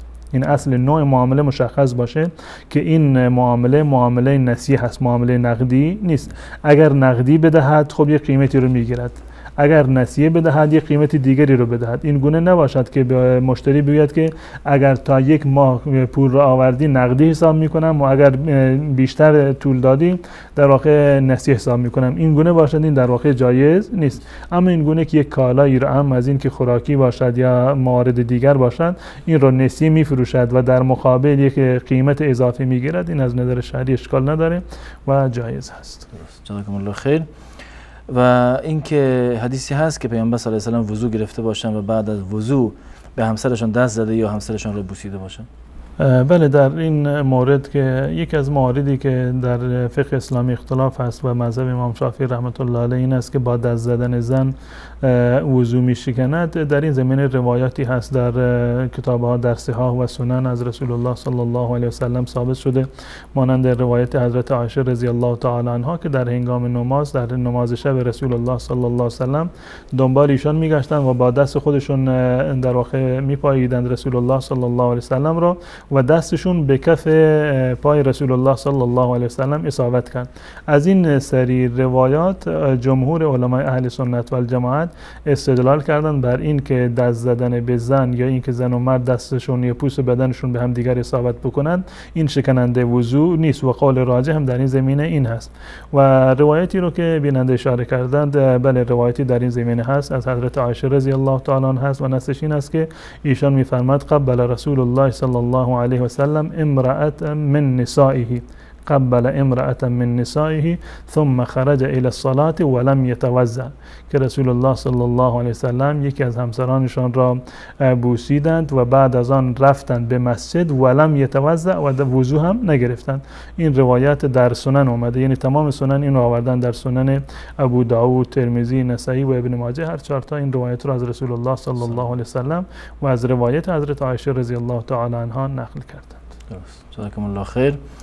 بیننده بعدی گفتن که دوستی دارن در فنلاند زندگی میکنن و آنها نمیفهمیدن که این گوشت ها یعنی گوشت هایی میخوردن که ذبح اسلامی نمیشد و بعد اینکه فهمیدن که این گوشت چون ذبح اهل کتاب هست اجازه هست بخورن، ولی باز هم متوجه شدن که باز به روش اهل کتاب هم این گوشت ها ذبح نمیشود. آیا خوردن این گوشت ها درست است یا نه؟ گوشت هایی که خوردنشون حلال هست و ذبیحه اهل کتاب هستند اونهایی هستند که در واقع با روش اسلامی ذبح می شود، یعنی اینکه حیوان رو سرش را میبرند. یعنی در زمان قدیم روش کشتن و ذبح کردن حیوان این بوده که هم مسلمان و هم غیر مسلمان در واقع حیوانات را سر میبریدند و خونشون در واقع بریزد و حیوانی که در واقع خفه شده باشد یا با شوک برقی کشته شده باشد فرقی ندارد که اون حیوان را مسلمان ذبح کرده باشد یا کافر ذبح کرده باشد، در هر دو صورت حرامه. اگر حتی یک مسلمان گوسفندی رو خفه بکند، تنابی رو دور گردنش بپیچد خفه بشود یا اینکه با شوک برقی اون رو بکشد یا اینکه ضربه‌ای بر روی سرش بزنند که بمیرد، در تمام این موارد فرقی نمی‌کند چه مسلمان باشد اون کسی که ذبح کرده یا کافر باشد، در تمامی موارد در واقع حرام هست. اما اگر ثابت شده باشد که اهل کتاب مانند مسلمان حیوان را در واقع سر بریده باشند، در این صورت ذبیحه در واقع اهل کتاب جایز است. اگر اهل کتاب یا غیر اهل کتاب حتی مسلمانان حیوانی را به راه غیر شرعی ذبح بکنند یا اینکه مثلا خفه شده باشد یا اینکه با شوک برقی در واقع از بین برده باشد، در این صورت چنین حیوانی رو و چنین گوشتی رو خوردنش جایز نیست، چه اون کسی که ذبح میکنند مسلمان باشد یا غیر مسلمان باشد. درست. جزاکم الله خیر. و بیننده بعدی باز هم سوالی پرسیدن که قبلا مطرح شد و این که گفتن که افرادی هستند که از افغانستان به سوریه می روند و به همراه بشار اسد زنان و کودکان مردم سوریه را می کشند. معروف هستند به شهدای راه زینب. آیا به اینها شهید گفته می شوند یا نه؟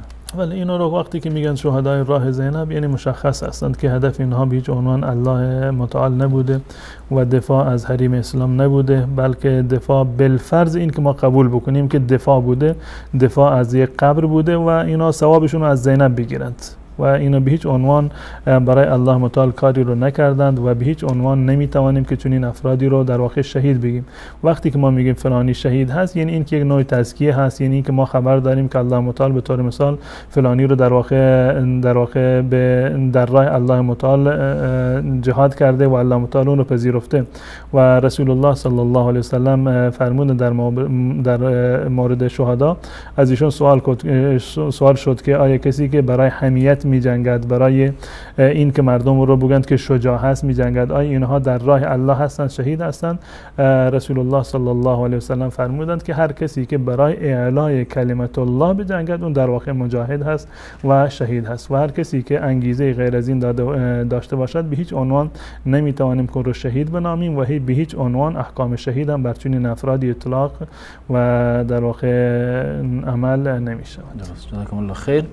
اسم رمیسا برای دخترها خوبه؟ اسم رمیسا رمیسا خودش یکی از صحابیات رسول الله صلی الله علیه و سلم هست. از نظر معنی در فکر کنم یک مجموعه از ستارگان رو در زبان عربی هم اسمشون رمیسا باشه، یا از رمس، ماده رمس به معنی آبی هست، آب چشم، وقتی که با صاد، بله بعضی ایران الان با سین می‌نویسند، معمولا با سین می‌نویسند یا با ثای سه نقطه در واقع می‌نویسند. اون اشتباه اصلی است که کلمه در زبان عربی با صاد هست، رمیسا هست. و رمز به معنی آب چشم وقتی که خشک می شود، در واقع رمد که می گیرد، این رو در زبان عربی به این گفته می شود.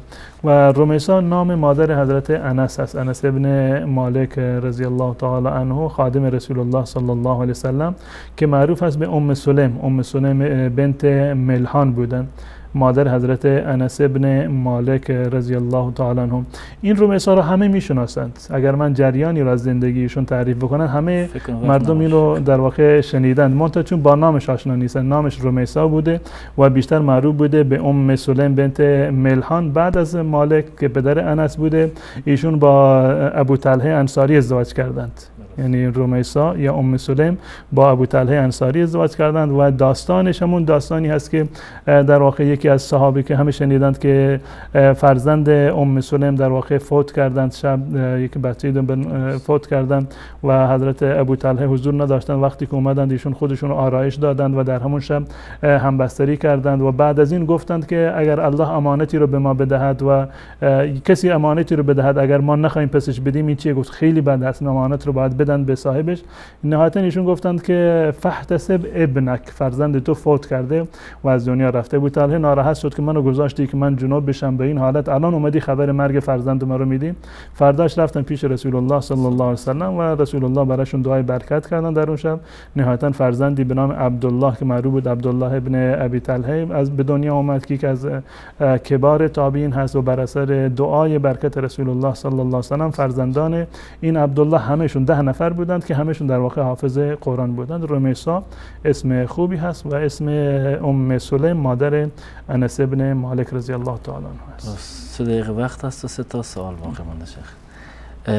بازی کلاش که در اینترنت زیاد هست چطوره؟ این بازی و تمام بازی های دیگری که در واقع محظوریت عقیدتی ندارند، یعنی یک بازی عقیدتی نیستند، به صورت کلی در اصل جواز هستند، یعنی در دایره جواز هستند، مگر اینکه منجر به یک امر در واقع حرامی باشند، منجر به ترک نماز باشد، منجر به یکی دیگر از منهیات شرعی باشد، با شرط و شروط باشد، به صورت قمار باشد، در اون صورت حرام قطعی و 100% هست. اما در غیر این صورت از نظر شرعی تا زمانی که منجر به یک حرام نشده باشد اشکال شرعی ندارد. درست، جزاکم الله خیر. آدم روزه‌دار اگر حالش به هم بخورد آیا روزه‌اش باطل می‌شود یا نه؟ نه، بیچ عنوان روزه با اینکه انسان در حالت ضعف باشد ضعف بکند یا اینکه حالت تهوع به اون دست بدهد یا ناخواسته استفراغ بکند، در این صورت روزه نمی‌شکند و روزهش کاملا درسته و روزه خودش رو کامل بکند. درست، جزاکم الله خیر. بیان بعدی گفتن که همسرم قبلا شیعه بودن و الان سنی شدن و گفتن عقد ما در زمانی رخ داد که همسرم شیعه بودن و توسط یک آخوندی عقد کردیم و بعد از این که همسرم سنی شدن رفتیم پیش یکی از علمای اهل سنت و عقد انجام دادیم. سوالشون این است که این عقد اولی درست بوده یا نه؟ احتیاج به تجدید داشته؟ نه، نیازی به تجدید هم نداشته، در صورتی که با نزدیک عالم شیعی رفتند و عقد در واقع منعقد شده، عقد شرعی خوندن، یعنی این که شاهد حضور داشته، در حضور شاهد در واقع عقدی خونده شده، ایجاب و قبول شده، مهریه رو مشخص کردن. تفاوتی نداره که اون کسی که عقد را خونده اون شیعه باشد یا سنی باشه. همون عقد اولی که شما خوندید اون عقد درست بوده، اشکالی نداشته. الان که دوباره عقد رو تجدید کردید که به طریق اولا هیچ گونه اشکالی وجود ندارد. با همون عقد اولی که نزدیک عالم شیعه هم که شما عقد را خوندید، عقد را منعقد کرده یا ایجاب و قبول کردید، همون ازدواج شما درسته و نیازی به تجدید عقد نیست. تمام کسانی که سنی میشوند و از مذهب خرافی و تشیع دست برمیدارند لازم نیست که دوباره تجدید نکاح بکنند، همون نکاح قبلیشون معتبر هست و در این زمینه نباید دغدغه‌ای رو داشته باشند. درست. جزاکم الله خیر. بیننده پرسیدن آیا واقعا درسته که ما به خداوند دستور بدهیم که بر محمد و آلش صلی الله علیه و سلم درود بفرسته؟ چون که وقتی در دعا میکنیم اللهم صل علی محمد و آل محمد، گفت حس خوبی ندارم نسبت به این جمله.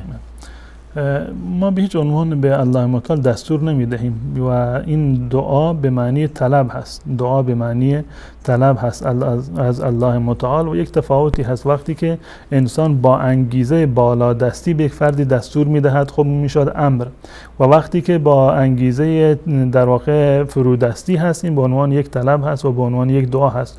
و خود الله متعال در سوره احزاب به ما دستور دادن ان الله و ملائکته یصلون علی النبی یا ایها الذین آمنوا صلوا علیه و سلموا تسلیما. به ما دستور داده شده که در واقع برای رسول الله صلی الله علیه و سلم ما در واقع درود بفرستیم. در روایت متعددی اومده، از حضرت عبدالله ابن مسعود اومده، از ابی حمید ساعدی رضی الله تعالی عنه اومده و از بقیه اصحاب رسول الله صلی الله علیه و سلم در این زمین اومده. در صحیح بخاری و در بقیه سنن هم اومده الفاظ دعایی که از از رسول الله صلی الله علیه و سلم سوال شد که ما چگونه بر شما درود بفرستیم. رسول الله صلی الله علیه و سلم فرمودند که این گوییم بگید اللهم صل علی محمد و علی آل محمد کما صلیت علی ابراهیم و علی آل ابراهیم انک حمید مجید، اللهم بارک علی محمد و علی آل محمد کما بارکت علی ابراهیم و علی آل ابراهیم انک حمید مجید. با الفاظ متعددی این از رسول الله صلی الله علیه و سلم در واقع نقل شده.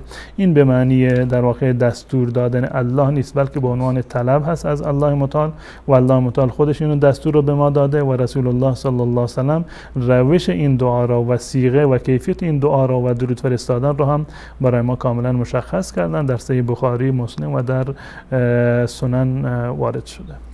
جزاکم الله خیر، خسته نباشین.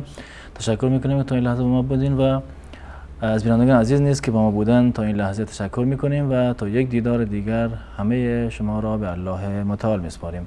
السلام علیکم و رحمت الله و برکاته.